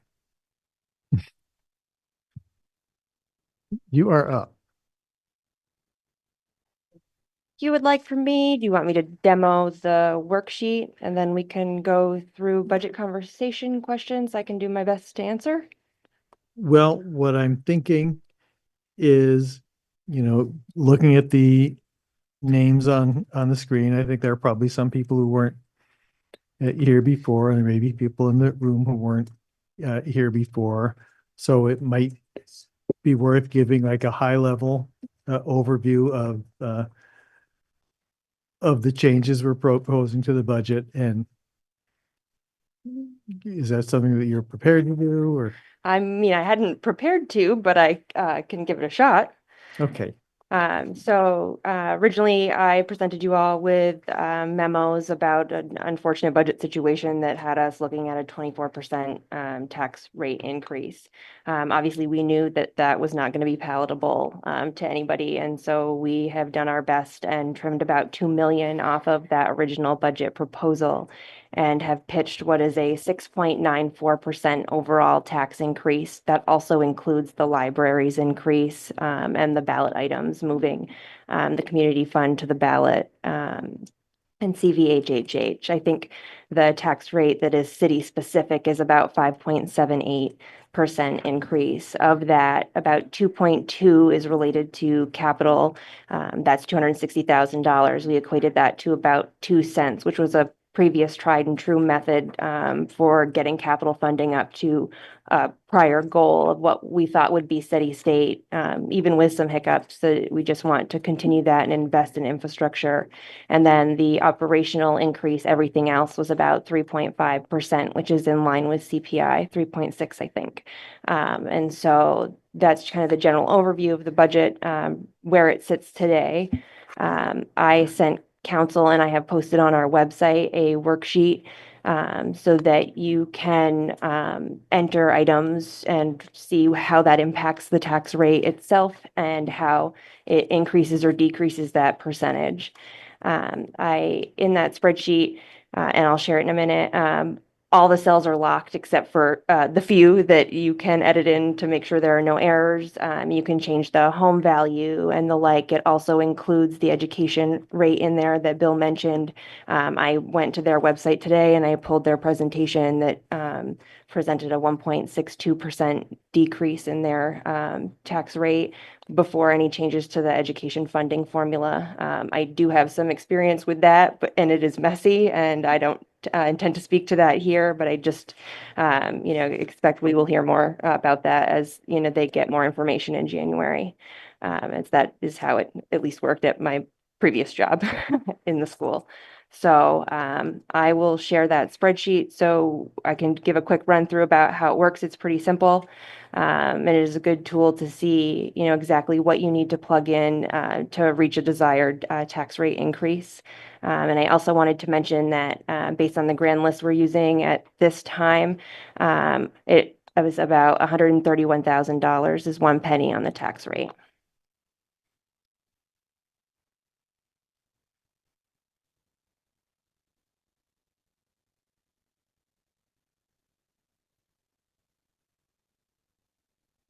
Okay, so this is the budget summary worksheet. Folks in the back, do you need the lights off to see this? Go ahead. So this is the FY26 budget summary worksheet. It shows with a comparison to 25. And so basically it takes you through the total budgeted revenue. It backs out the non-tax revenue and the DID tax revenue to come up with what we need to raise in property taxes. It then shows you what that generates as a tax rate, exclusive of the ballot items. Then you'll see in here, I've got the ballot items listed for the Kellogg Hubbard Library, the Montpelier Community Fund, and CVHHH. And so you can see here that makes up of the tax rate before you get to the property tax rate with ballot items included.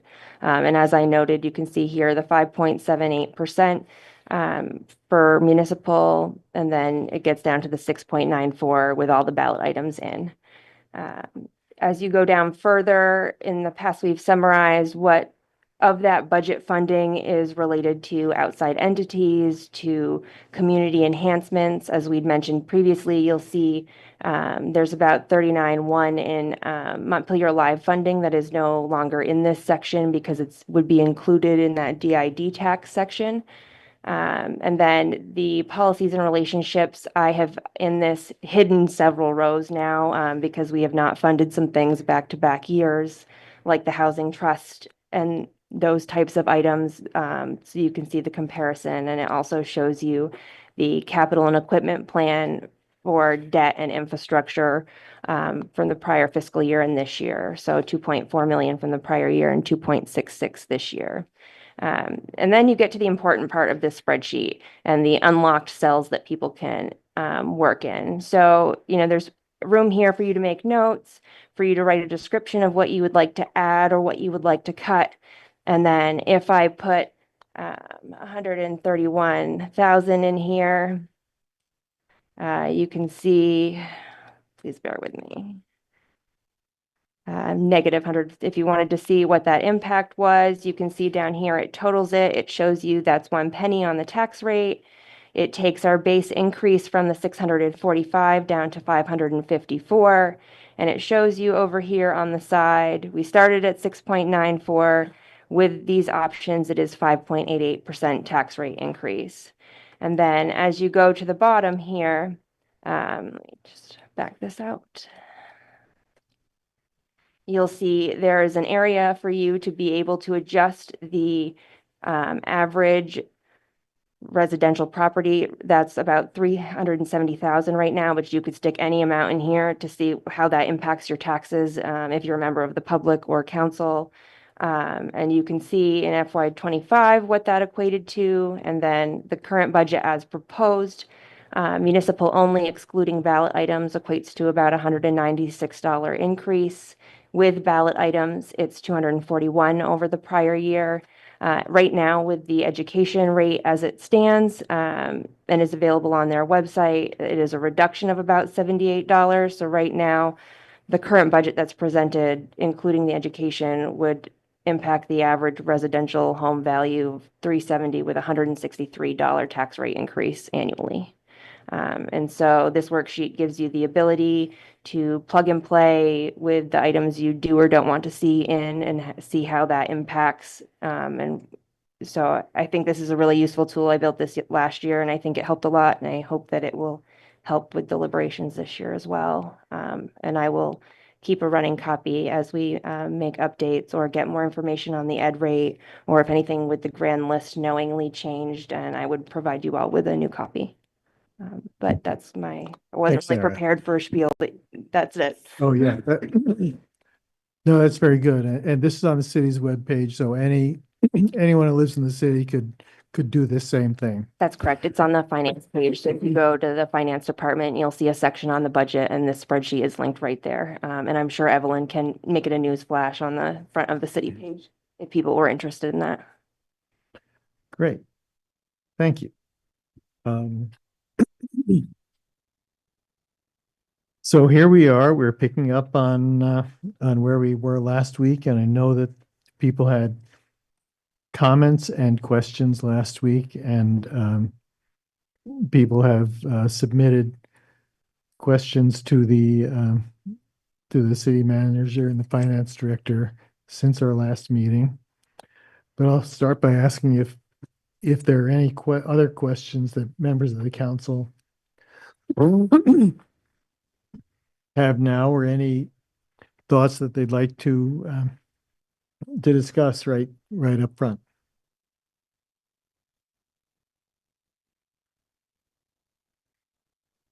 And they can be as broad as, what would such and such a change be, to overall, I think we're spending too much, or I think we're not spending enough, and here's why. I just like to get a sense of where people are on in the overall conversation. Tim, are you? So I asked to see if we could see a CPI increase budget, and Bill was able to get it down to basically just under 7%. So I'd still like to see the differential to where we're at. And as you said, you put it out there and it's up to us. We're going to have to work on that. A few of the areas I'd ask questions about to start would be, I think our technology contract is coming up, and I think that's one that a number of folks have reacted to the number, and it's also a pretty big increase this year. So kind of to look at that one, see what we can do with it. And the other concept piece that's come up that I'd like to investigate is the concept of maybe the senior center having a different status, like a 501c3 concept. We could work out a favorable arrangement on the facility if they want, but it would get them out from under the city's umbrella, and so we've been told, might free them up for some possible grant money they're not eligible for right now. So that's two areas I'd like to throw out. I think just factually, I think what about 400,000 would be to go from where we are to 3.5% roughly, depending what you want to use the CPI. It's in that ballpark. I think we give you 460 to go to 3%. Yeah. Yeah. It's in that range. Could you provide some detail about what our technology contract is paying for now, and how we're managing that? Yep. So I'm managing that. Excellent. So right now our technology contract, at one point the city did have in-house tech staff, and it became too much for in-house. We know we needed outside expertise. We have a lot of different systems, and this contract is up. I built the budget up 25,000 over the prior year for the technology contract. Right now, they've still, knock on wood, kept us locked in at the $25,000 per month. They are writing off about $6,000 on us for this. And so they also are virtual. We have a virtual server. They back up all of our systems. They back up specialized systems. And it isn't just service we're paying for, it's also tech equipment is included in that. And so part of that $25,000 increase that I put in the budget was because we are going to have to go out with an RFP. My hope is to get that out by the end of January, once I get a little breathing room from this, so that we can get results back by March. Because if we do need to make a change, it's going to be a huge lift to make that change. We have a significant number of pieces of computer equipment that are not city owned. And so the RFP that went out initially 5 years ago when we got into this was missing a lot of critical information about our systems and their age and some of that. So we've come across a lot of things with VC3 that we've been noting to include in the RFP, which would most definitely drive an RFP response higher likely than what we are currently paying. We do need all of these services. We have highly sophisticated tech and programs we run. And so I don't know that we could do that in-house successfully. And if we did bring an in-house person on to manage that, we would still need outside services and we would still need the equipment. Our servers are beyond end of life. One of the things that keeps me up at night is when we're going to have to replace one or fully migrate into the cloud and when we don't have the funds available to do so. And so, we are working towards being fully secure and fully virtual. We just aren't there yet due to financial constraints. And so I do expect we could get much higher bids than we expect when we go out to bid for this. And when we do so, if we switch from VC3 to a different bidder, all of that equipment that is VC3 owned, we will have to purchase out of. And so there is going to be a cost to shift in equipment as well. So I was trying to make sure we were covered. And to be honest, I'm not sure that this budget covers us, but it was my best guess to get us there. Just want to add on to that, Sarah mentioned that we had sophisticated equipment. I think a lot of people look at our costs and they picture their office with laptops and things like we have. And we have extremely sophisticated SCADA systems at our water plant, our wastewater plant, all of our fire systems, police systems, dispatch CAD, their criminal record systems, all these things are, way more than the average office. They're very specialized, very highly. And they are really are, key public health things are based on them. So we can't mess around with them if they go down or if there's a problem. It's not. So I just, sometimes people see that number and like, well, we pay a lot less. And it's like, yeah, you probably do because you don't have the same level of tech. And this also includes all of our Adobe licenses and Microsoft Office platforms and applications. And this is the all-in for tech. Do you want to follow up, Tim? But it just seems like almost like these guys own us now. If they've got all this hardware and we've gotten into this arrangement, which doesn't feel healthy either. Maybe a little different approach. Is there a way to look at it or any of the other issues we're going to talk about and say, okay, not all the reasons why you can't make a change, but hey, maybe if we did something different, is there a way we could do an assessment of this and look at this differently? And is everything we're buying something we need now? Or is it something we needed 5 years ago and maybe now we don't need it? I am really open to seeing what comes in from the bid. The change is good. I'm not advocating that we would or wouldn't. It would depend what, things came in looking like. But I don't have any spare computers right now for people. So when somebody goes down, we're, all that we had, I distributed in the flood and based on what was lost. And I haven't purchased more because funds are tight. And so, we are limping by right now. And the technology replacement costs won't go away, even if that's not part of a contract moving forward, which I could see going either way, but we would still have them and that would still have to be budgeted for someplace. Got it. Yeah, and I appreciate your comment, Tim.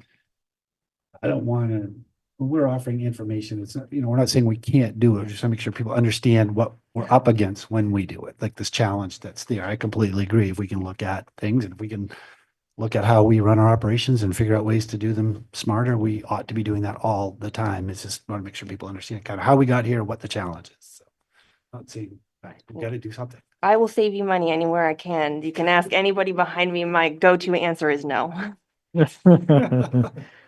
Seeing some people nodding behind you. Um, Adrian, yeah. So I sent in questions very late today, and so I'll just kind of go through some of my thoughts in terms of, like I come at this from an organizational perspective and looking at it from a very high level and how we operate as an organization. And so when I look at this organization, I don't know all the ins and outs of, what you all do every single day. I don't sit in your office and watch you do your work. So I have done that as a consultant, but I haven't done it for the city of Montpelier. So these are, some of the questions I had were just trying to get some kind of baseline data so that we can make some, informed decisions. And, when I look at, an organization that is struggling in terms of budget, so we know that we don't have enough money coming in to support, everything that we want to do, or that maybe that's a choice that we decide we want to do in terms of lowering our taxes and our budget. But efficiency, I think, is really important. And that report from 2010, that was 14 years old. That was the last time an efficiency report was done on the city government. And 14 years in technology and operations is, I don't even know what was happening 14 years ago. Maybe there was like an access database or something, very archaic. And so I think that should be put to the side because we are in 2024 and you said we pay for a Microsoft bundle. The technology in Microsoft is astronomical to automate our processes. And I counted, I don't have much extra time in my day either. So I just went through very quickly and I counted 40 paper forms that we have that we, if I want a pool pass or if I want a permit or if I want to do something with the city, may not be 100% accurate, but there was 40 forms. And so if I have to do business with the city of Montpelier, I need to go to my computer. Some of them are PDF fillable. Some of them I need to print off, but I have to fill it out, either mail it. I don't know, maybe mail it or bring like physically walk it to the city. I'm not really sure what that process is, but it's time, it's effort, it's money. Then someone on your staff needs to take that paper form. And I don't know what you do with it. Do you like type it into like a spreadsheet or a database? Do you take the paper check? Like, I don't even know the last time I wrote a check and like go to the bank. So these are all like steps in a process that cost money and it's waste in the system. And so I strongly encourage our city to look at ways to improve these opportunities and these efficiencies because we have experts in our community that are dying to help make our government more efficient.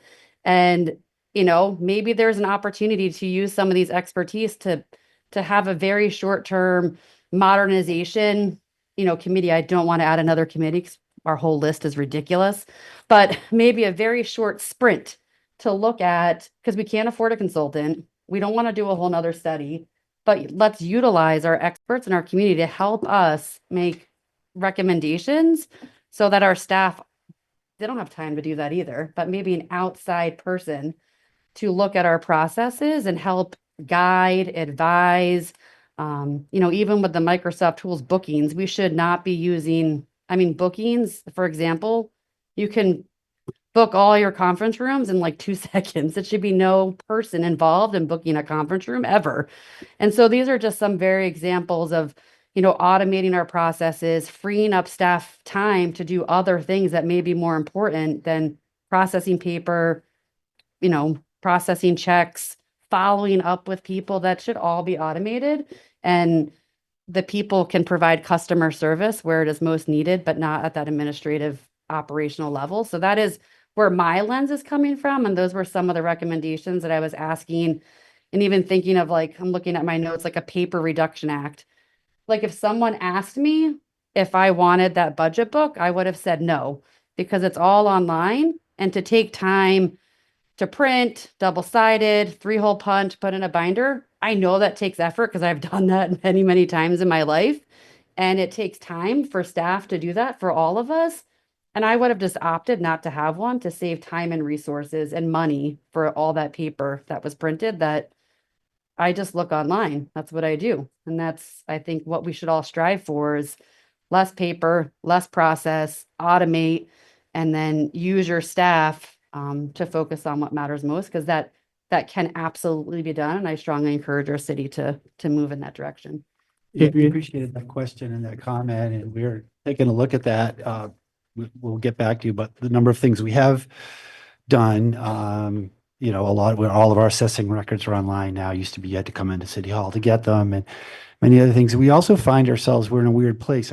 It's interesting that you mentioned that, because there's a bit of a generational divide about how people want information. And so when we've had a few things where we've talked, we've tried to make things all online, and we end up having to spend staff time to sort of walk people through that they don't know how to do it at all. So then they come in and we have to print the paper for them and work it out to them. So we're, probably 20 years from now, it won't be an issue. And 20 years ago, it also wasn't an issue the other way. But I think we're trying to do both things. We went away from printing the annual report. I mean, we still print them, but we used to mail them to every single home.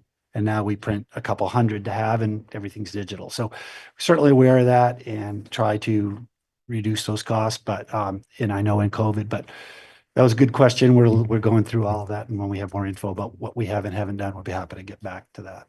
So it's a good point. Sorry, that's another follow-up question, if that's okay. Mhm. And I put this in my notes and I'll just ask it. And I'm not going to go through all these bullets. It was from a constituent that was asking about the parking revenue. And so one of the things that we talked about was the loss of parking revenue. So I guess the question was, he has it's all in this whole email about what the questions were. I'm not going to go through it, but for the parking, is it because what is the reason why we have such a reduction in our parking? Do we know like the root cause of what that is, why that happened? That's the question I'll ask.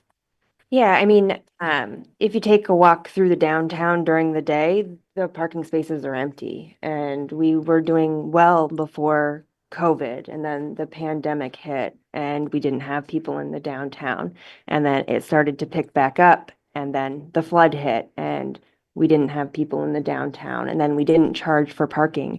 And we've just not seen people return the way they had before. And so that is where the parking shortfall is coming from. It's not that people aren't paying the meters. It's not that we're not ticketing people for not paying the meters. It's that there aren't people there to pay the meters. And we are back to, I think just to clarify, we didn't charge people at the meters after the flood for a period of time to try to from give people July to flood relief and to October. give the businesses some relief. We are back to charging. But yeah, it's really just And supply and we demand. had built the 25 budget assuming it would return, and it has become very clear that it didn't, and that we can't anticipate that it will for 26. Yeah, Palin. So I know that the mayor may not put this on a ballot because we talk about maybe public should understand when they say yes to library, yes to community fund, it will affect their tax rate. Is there any way we can see here in this active thing? So I don't know if we take that items and just check the tax increase.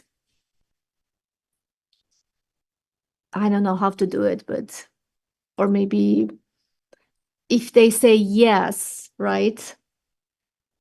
Yeah, I can provide But if you. they say no, then there will be Yeah, some the difference. difference between the ballot items and the general fund budget itself is 6.94 all in, 5.88 before. So Okay. that's the percentage difference, and you'd have to math into it on this spreadsheet, but you'll be Okay. able to see it Okay, there. thank you. So 1 point, what's the difference? 1 point, the difference.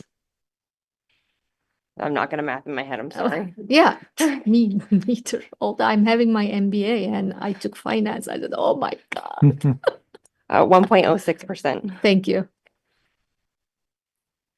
Just on parking, I'll just point out on Facebook today, there's a discussion in a group called Montpelier Area Friends that has about parking that has 83 comments. People complaining about what they pay to park in downtown Montpelier, and I don't.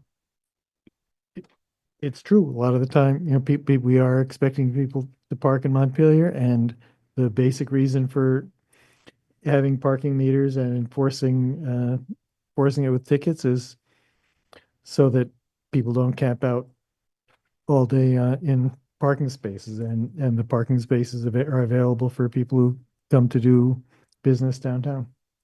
Yeah, that's a really important point, just for the council's benefit, the public's benefit. The city didn't get into and isn't in the business of parking management really as a revenue raiser. Obviously, it does bring in money, and we have costs and we have work, but it really is meant to manage parking, to have turnover, to have a vibrant downtown so that people aren't just parked all day long and someone who wants to go to a store. And I think we might need to revisit, at least have some discussion about what we want to do with our parking supply, whether we shrink the area that we manage and absorb less costs, or whether we, and we should certainly involve Montpelier Live and the business community in this. I mean, I don't think we should do this alone. And it's going to be, nobody likes to pay parking meters and nobody likes to get a ticket. But then people don't like it when they can't find a parking spot and they're riding around because someone could park there all day on the street. So it's a challenge, and it's one we need to really look at hard because we're not covering our costs anymore. Carrie. Yeah, not to harp too much on parking, but I'm thinking that if we got rid of parking meters, if we got rid of charging for parking, we would still have to pay for enforcement, and that's probably the bulk of our expense, right? So eliminating fee parking would be great in many ways for the community, but we still have to manage the 2-hour limit.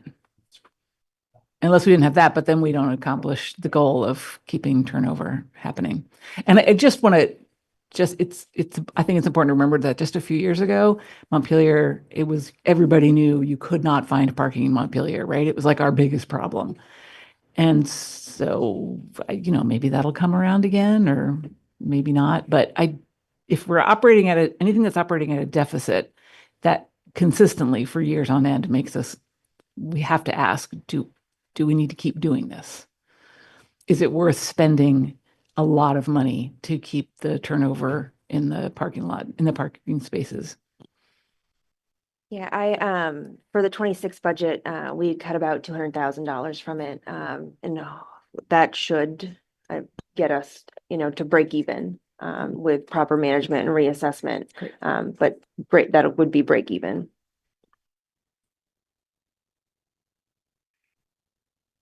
Just a process question. So this is my first budget season here in Montpelier. So what do we do from here? So I need to know what we're working towards. So we asked for, 3.5 around there, tax. And then you say, this is what we have. And then we don't want to reduce staff because everyone has a job. I don't know where we go. What do we do? Is it the city's council's responsibility to say, someone explain this to me to be helpful. I have my own response to that. I think other people may have a response to that too.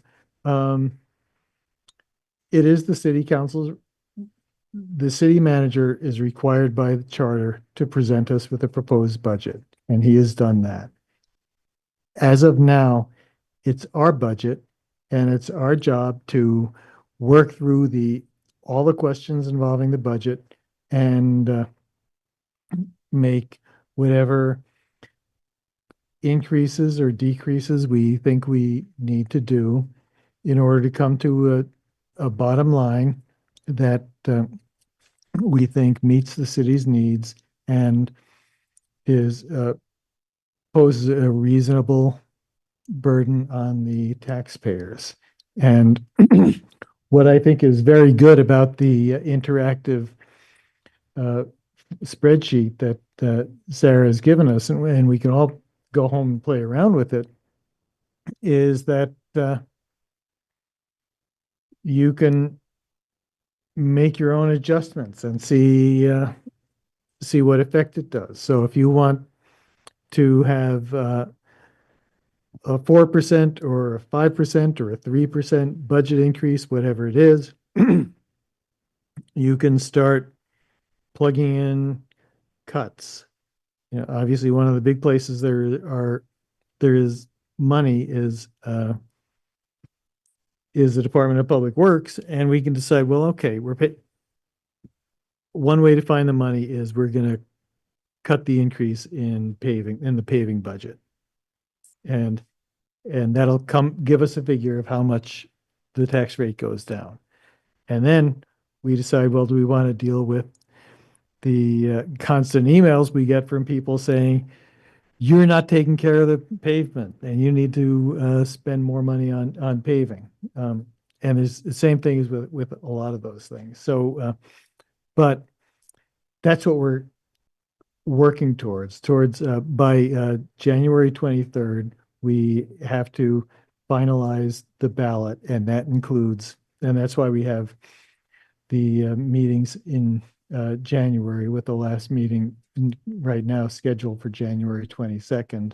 And typically we actually do finish it on January 22nd, although there have been years where the council met on that Thursday night to finalize the budget. So that's my view of what we're doing. And Carrie, you had your hand up. Yeah, my answer is pretty similar.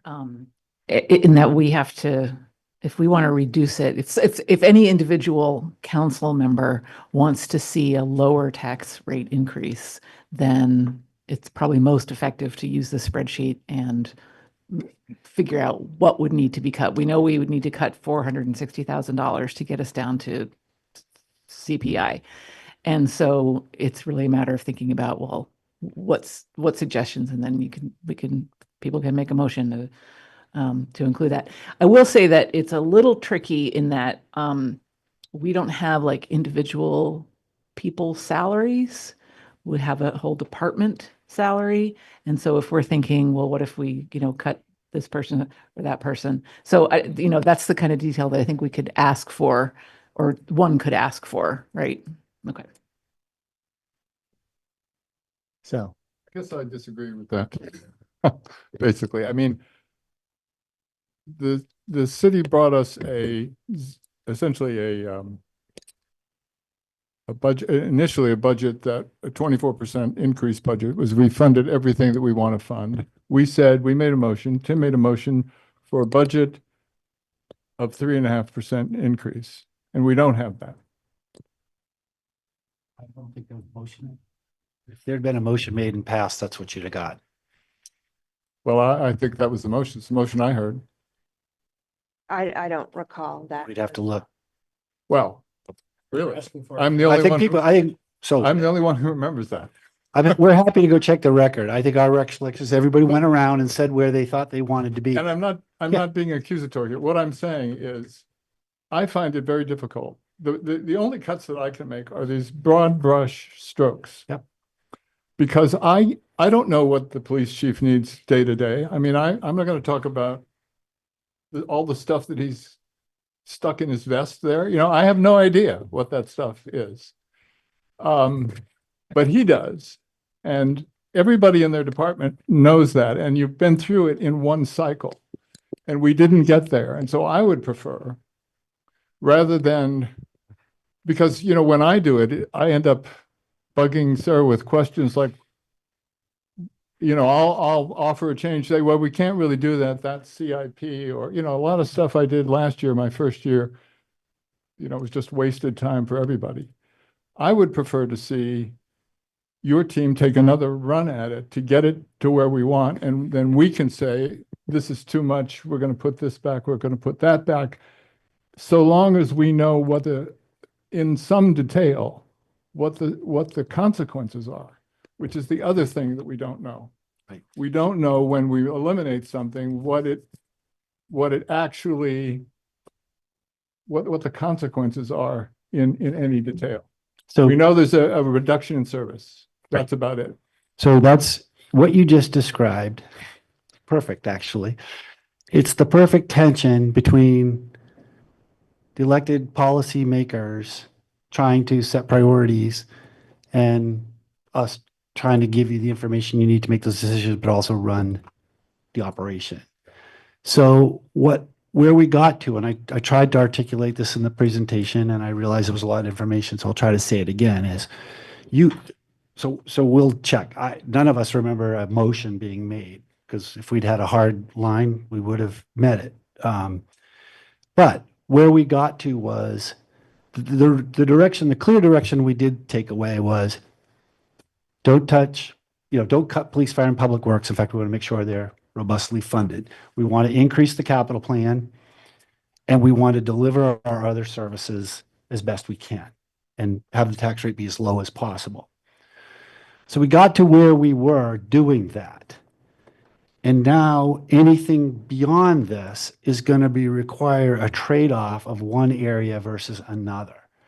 So it's going to require, so it's not, and we're happy to help you talk through all that. We can provide you all the numbers that you need, but I felt, but the team felt, but I'll take it on me, that some of everything that's in here has been a priority in the past. So I'm not trying to target anyone's position, but like, we had a position to deal with net zero and sustainability. That was actually put in by the council and it's been a high priority.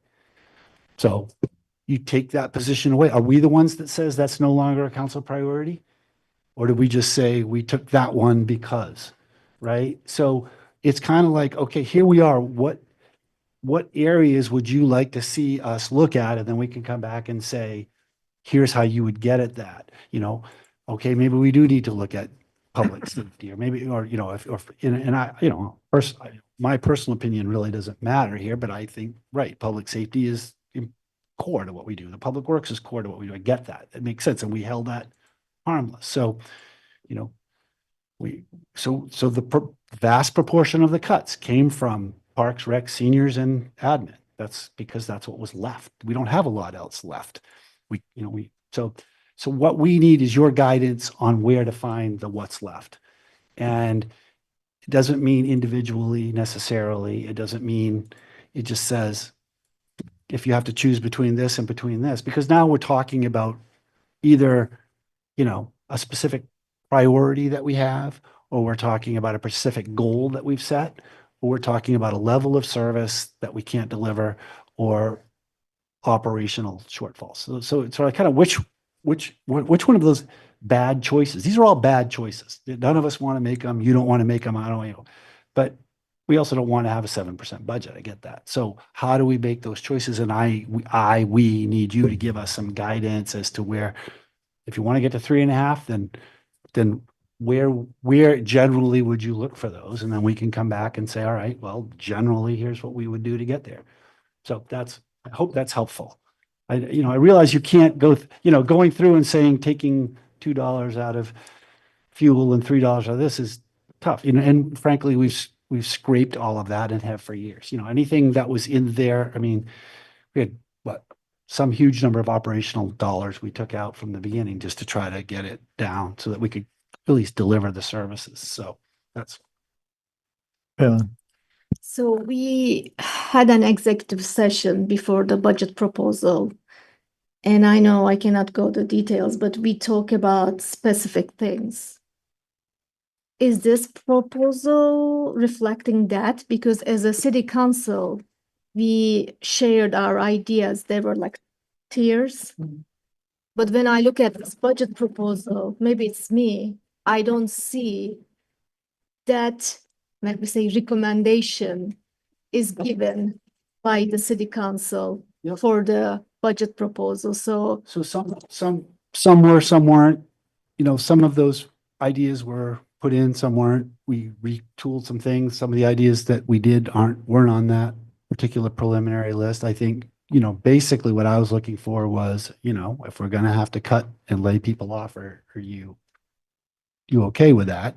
And we had that conversation and I understood that you were. Um,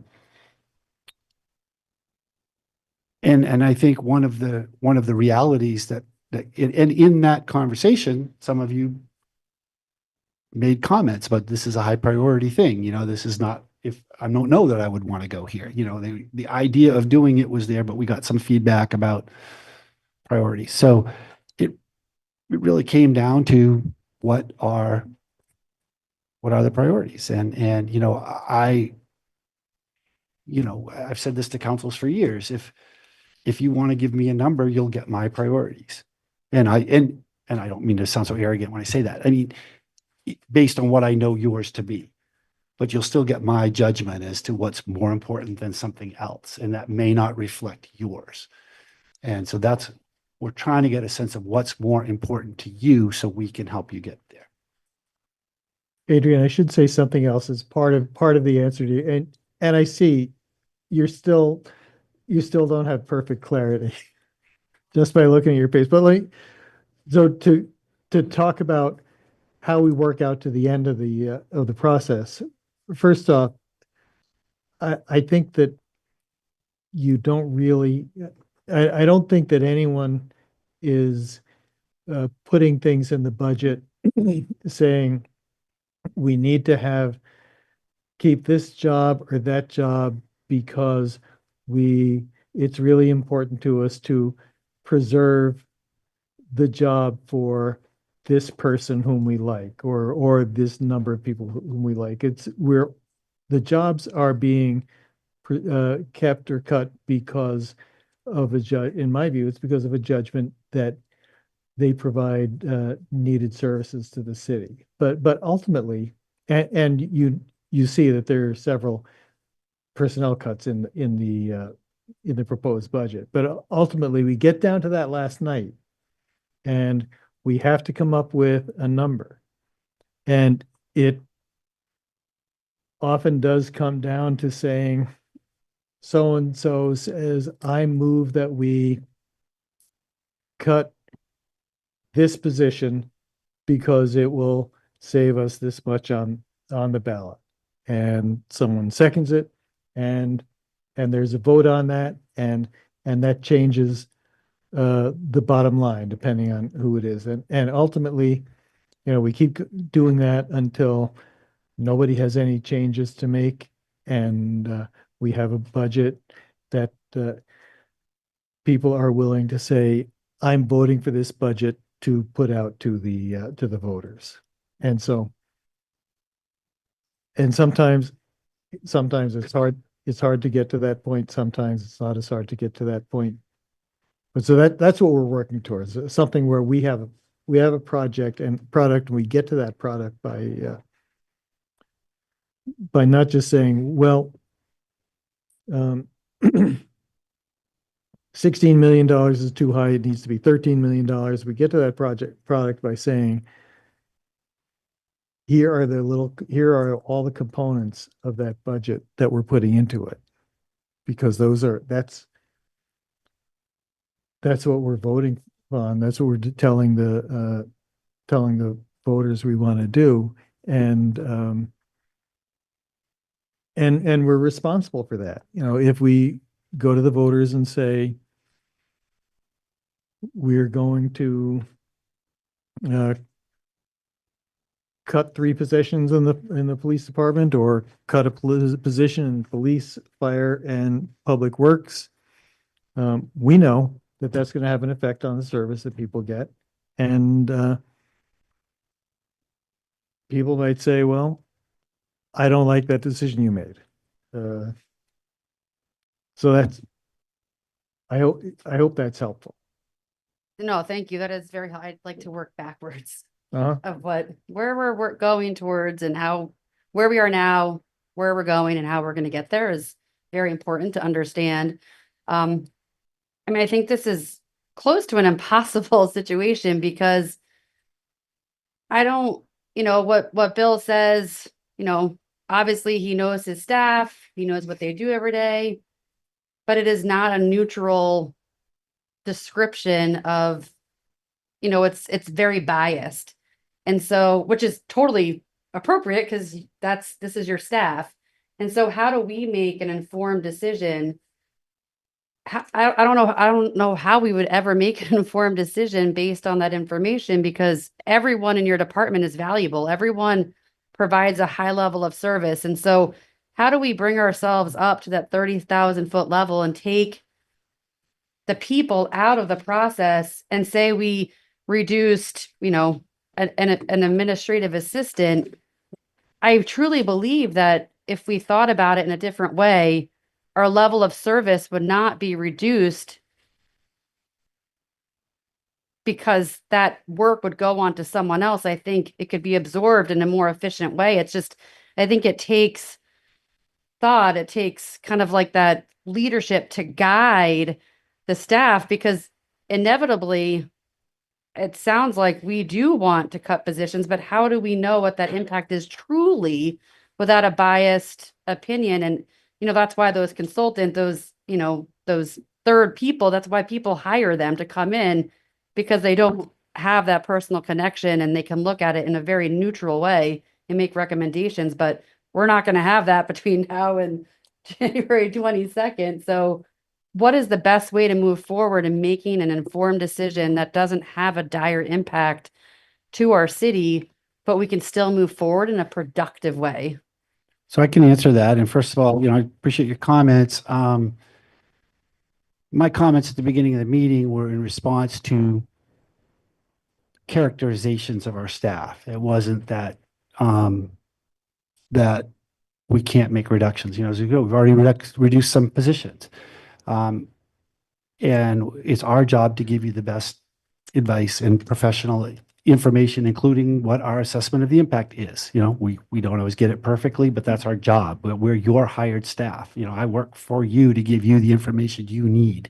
It's not me trying to protect them against you. I'm your employee to implement your will. In my budget presentation, on my last page, I said, what can we do to reduce the tax rate further? And I just wrote, will require policy and priority direction. And I mentioned consider local option sales tax. Very clear, I'm not proposing it, but that's one thing. Reduce capital plan, reduce operating effectiveness. So change strategic priorities such as environmental stewardship or housing, reduce public safety or public works services, severely diminish or eliminate parks, recreation, senior services. Any of those are going to require, except maybe the capital plan, would require additional layoffs.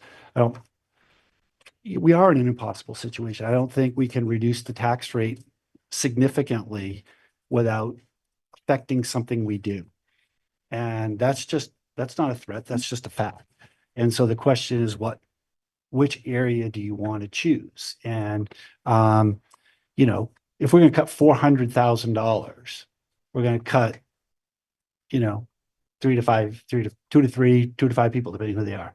That's going to make a difference because we've already been doing these cuttings for a long time and consolidating positions. So, and we're here to help you do it.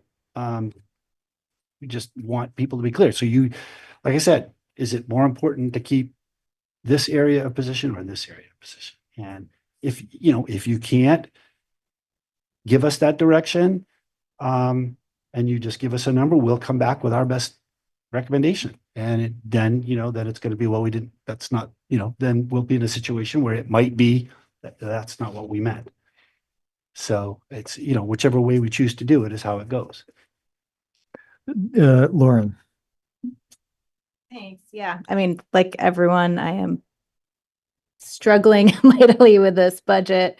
I mean, it almost feels like, and I say this fully hearing community members who are struggling to pay property taxes right now, but there's a real chance we could be penny wise, pound foolish, make cuts that we don't actually have a plan just for the sake of hitting a specific number that then end up diminishing services when it seems like we need to be looking at, I mean, I like the idea of spending a little bit of money to bring someone in and be like, okay, it's 2025 now.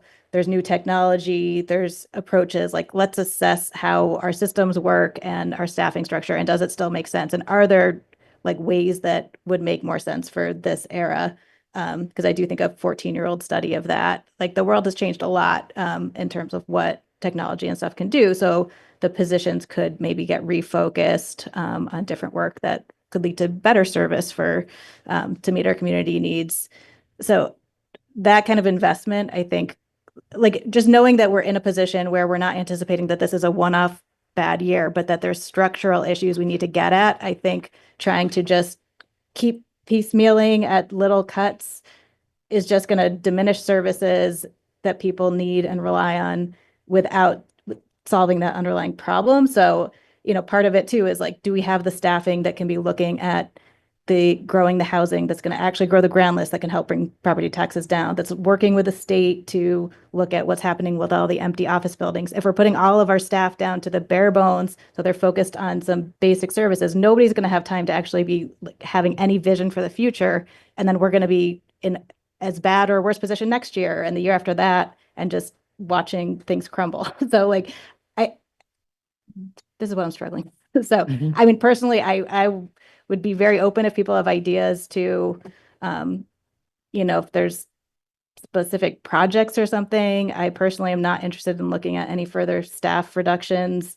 I think it's just going to make, I think that's going to have an impact. I think the cuts proposed are already going to be putting more work on the same number of people, which cuts morale, which cuts efficiency, health of our employees. So I'm have very minimal interest in that. But I think, if people see places where we put a project that we thought was a priority off for a year or something, like that's the kind of thing I would be open to. But I also think we do need to be having enough flexibility to be looking at the systems, or we're just going to keep being in this position year after year. Tim, I think you had your hand up. Yeah, just thinking. Don't feel you need to say something if you don't want to. I just want to be nice, Jack. I don't mean, I don't know. It seems like part of the conundrum is our strategic planning process when we get to this point. And it's that piece that several council members have expressed concern as we've gone through it the last few years is it doesn't really set priorities. It's just this very long list of bullets. This is a time when we're trying to bring it in and determine what's important to us and what's less important. I mean, not every service we provide is essential for a community of our size. And we provide a lot of good services to people, but it's okay to review that and determine when we're over the top. So when we get to a point like this, we can make adjustments. So I think that piece, that's kind of a weakness when we get to this place today from that process, which I think it really needs to change. I don't think keeping going with the same template you've been using is productive. And I don't think it gives us a good result when we get to this place. I know you've quoted the strategic plan in several places in the budget process, and every time I read it, I cringe because it doesn't feel like it really did for me what I wanted it to do. However, it is the strategic plan that the council all deliberated and voted on. Because every year you go through this long process and you get there and you say, sure, let's just move on. I did. Okay. Yeah. Sal, were you about to say something? Well, because you don't have to again. No, I'm just thinking, my mailbox is full of people saying, pave, keep the police, keep the fire, public safety, public works. And that's because there's potholes and there's crime and there's fires and there's people who need medical attention. So when people lose those services, when they hit a pothole, they say, oh, we need to pave.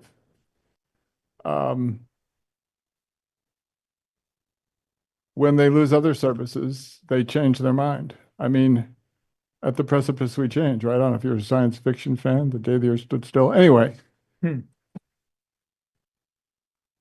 I mean, I'm not trying to oversimplify it. I just think the hue and cry is that we need to keep those basic core services.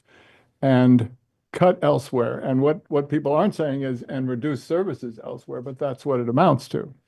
And when they experience that, my mailbox may change, but until then, I don't think it will. I think this might be a good point to open the floor to comments from the public. We have people in the room. I don't know if anyone in the room wants to be recognized. And we have people listening in on Zoom, and I see at least one hand up on Zoom. Steve, you made it to the podium first, so you're up. I'm going to, maybe at the risk of repeating a few things I said last week, it's more than the 400 something thousand, because the gimmicks that were employed, shifting stuff to the downtown improvement district tax, raising the ambulance rates, and apparently that didn't even come before council. It was just a decision, we're going to increase these rates to our public safety ambulance partners and or billing, to shift the community fund out of the budget to the ballot. It's still, it's going to pass because it's all the nonprofits that we've shifted government work to. So that's just another gimmick. So if you take those gimmicks away, and I think there was another one too, but I don't remember it. You take those gimmicks away, there's over $1 million that needs to be cut to stay within your target rate. Nobody has spoken about dispatch. We we bring in a lot of revenue, but we also pay a whole lot for our dispatch operation.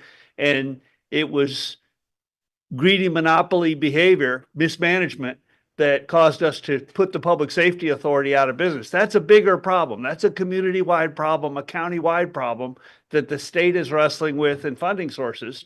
But we've done nothing but shoulder the cost ourselves and raise the rates unilaterally on our dispatch customers.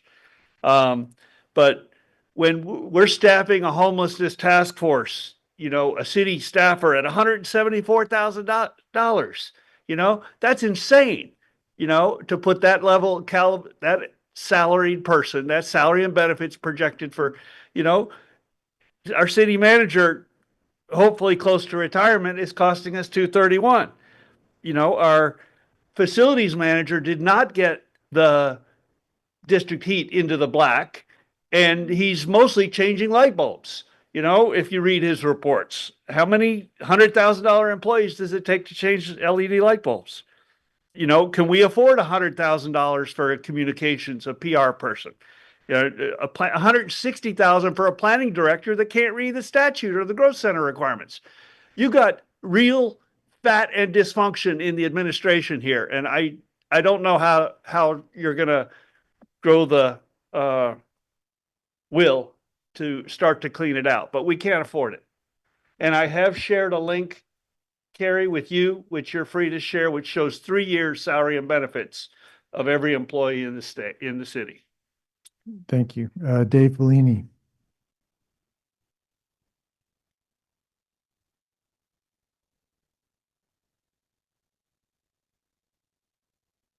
Can you hear me? Yes, you're on. Oh, hi. Great discussion, everybody. Dave Bellini from the corner of Liberty and Loomis. I think you guys are dancing around the issue. You have to look at necessary versus nice to have. I've said this before. I don't want to sound like a broken record. But if we lose a fireman, they save lives. If we lose a policeman, it's important. Public works. But, you've got communications positions that, frankly, under the current, with the taxes we pay, don't pass the straight face test. That's nothing against them. But how much of a service loss would it be if we got emails from Bill Frazier instead of from a professional writer? We managed fine for 50 years. I opposed them when they came into state government after I retired. That's what managers do. They write email. Don't forget, we only have 8,000 people in this town. We don't need communication specialists and your director fat. And I looked into community services, whatever you call it, agency. What do you got? 20 people and 5 directors? Yeah, nobody wants to lay off personnel. I've been in government My entire adult life, I've been through budgets that would make you scream. You have no idea what a tough budget year is. I've gotten pink slips myself. I've had jobs eliminated. Nobody wants to do it. But sometimes it takes leadership and real management to just go in there and say, this is what we're going to have to do. And the taxes are outrageous, and you have to put yourself in the taxpayer's place. And I'm fed up with the taxes. Last year, taxpayers got kicked in the teeth. Enough.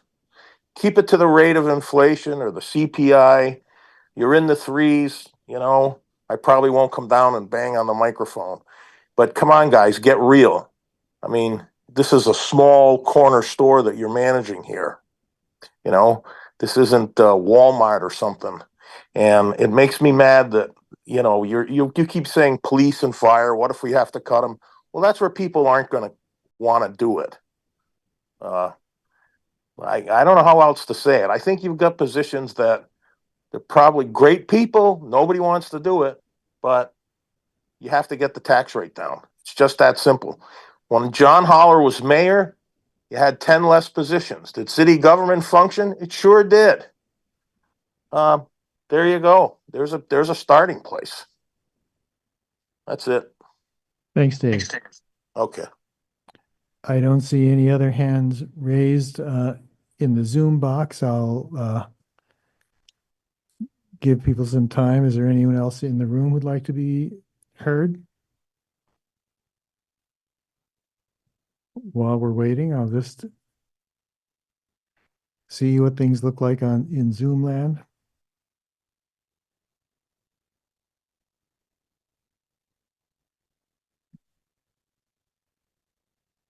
All right, we do have 2 public hearings scheduled for next month, and I hope and expect that we'll have plenty of opportunity to hear from people.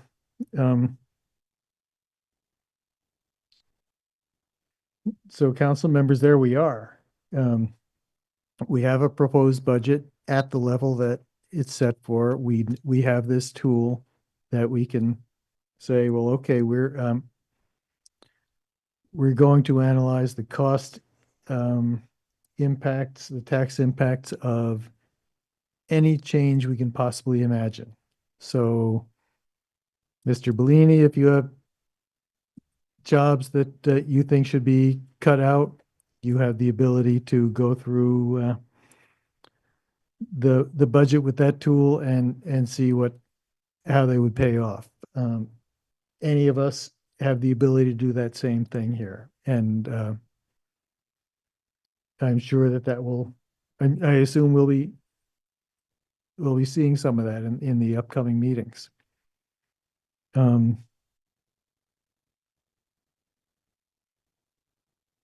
Is there anyone else who wants to say anything or wants to keep this discussion going beyond where we are now?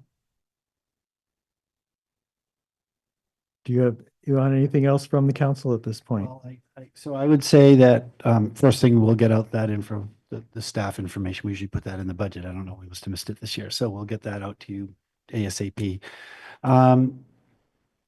We're happy to take a look at getting to, 3.5 years or something like that. And I wouldn't say happy about it, but I guess the question, I'm going to try it one more time. So I appreciate the tension, and I'm trying to have us working together on this. You are elected to set the priorities for the community, and I want to make sure that what we're proposing reflects your priorities. It's that simple. We got your message loud and clear. Didn't touch police, fire, and public works. In fact, but hey, we got your message loud and clear. Increase the capital plan.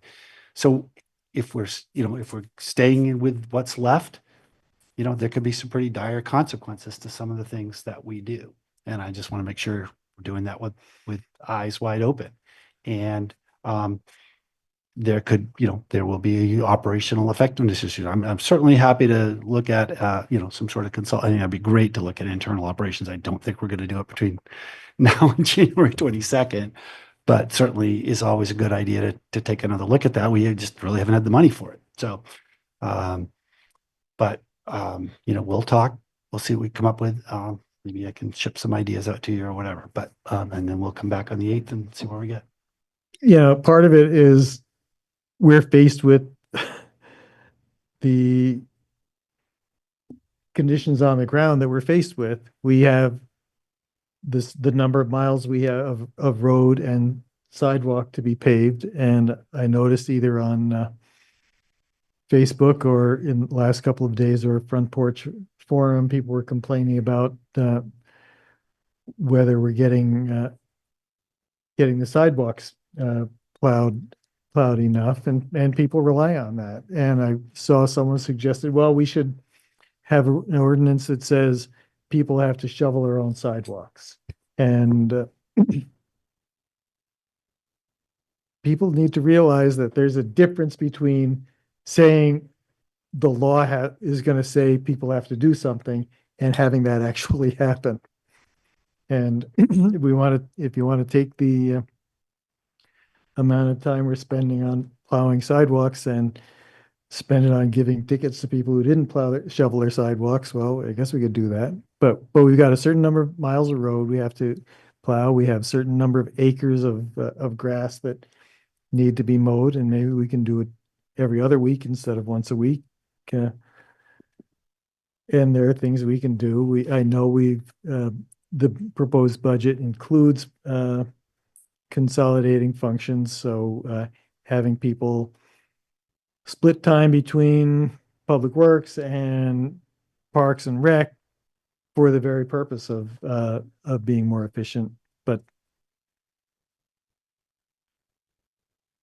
everything is on the table, or everything can be on the table, because that's what that's how the tool works. And if we have nothing more, I'll close out this item of the agenda. It's not easy. I've been through this many times, and this is the hardest time. We're up to item 9A. A motion is in order from somebody, from Counselor Gill, probably. So, my motion is, I move to find that the premature general public knowledge regarding the council's review of the city manager's contract would clearly place the town at a substantial disadvantage because the council, as the employer, otherwise has no opportunity to review and evaluate the terms of the contract without the risk of disclosing its negotiation strategy. I move that we, city council, enter into executive session to discuss the town contract with the city manager under the provisions of Title I, Section 313A1A, and Section 3 of the Vermont statutes. That has to be actually broken into two separate Okay. motions. The first thing is we have to make that finding. Okay. So why don't we take that motion first? Okay. Is there a second to that motion? I'll second. Any discussion? All those in favor signify by saying aye. Aye. Any opposed? Okay, it's passed unanimously. Now, the second part is your motion to go into executive session. Okay. I move that we, city council, enter into executive session to discuss the town's contract with the city manager under the provisions of Title I, Section 313A1A, and Section 3 of the Vermont statutes. And to be clear, the statute allows us to determine who will go into executive session. Does your motion include having the city manager be present in the executive session? No, it's just city council. Is there a second? I'll second. Is there any discussion? If you're ready for a vote, all those in favor signify by saying aye. Aye. Aye. Any opposed? All right, we are going into executive session, and undetermined what will happen after that.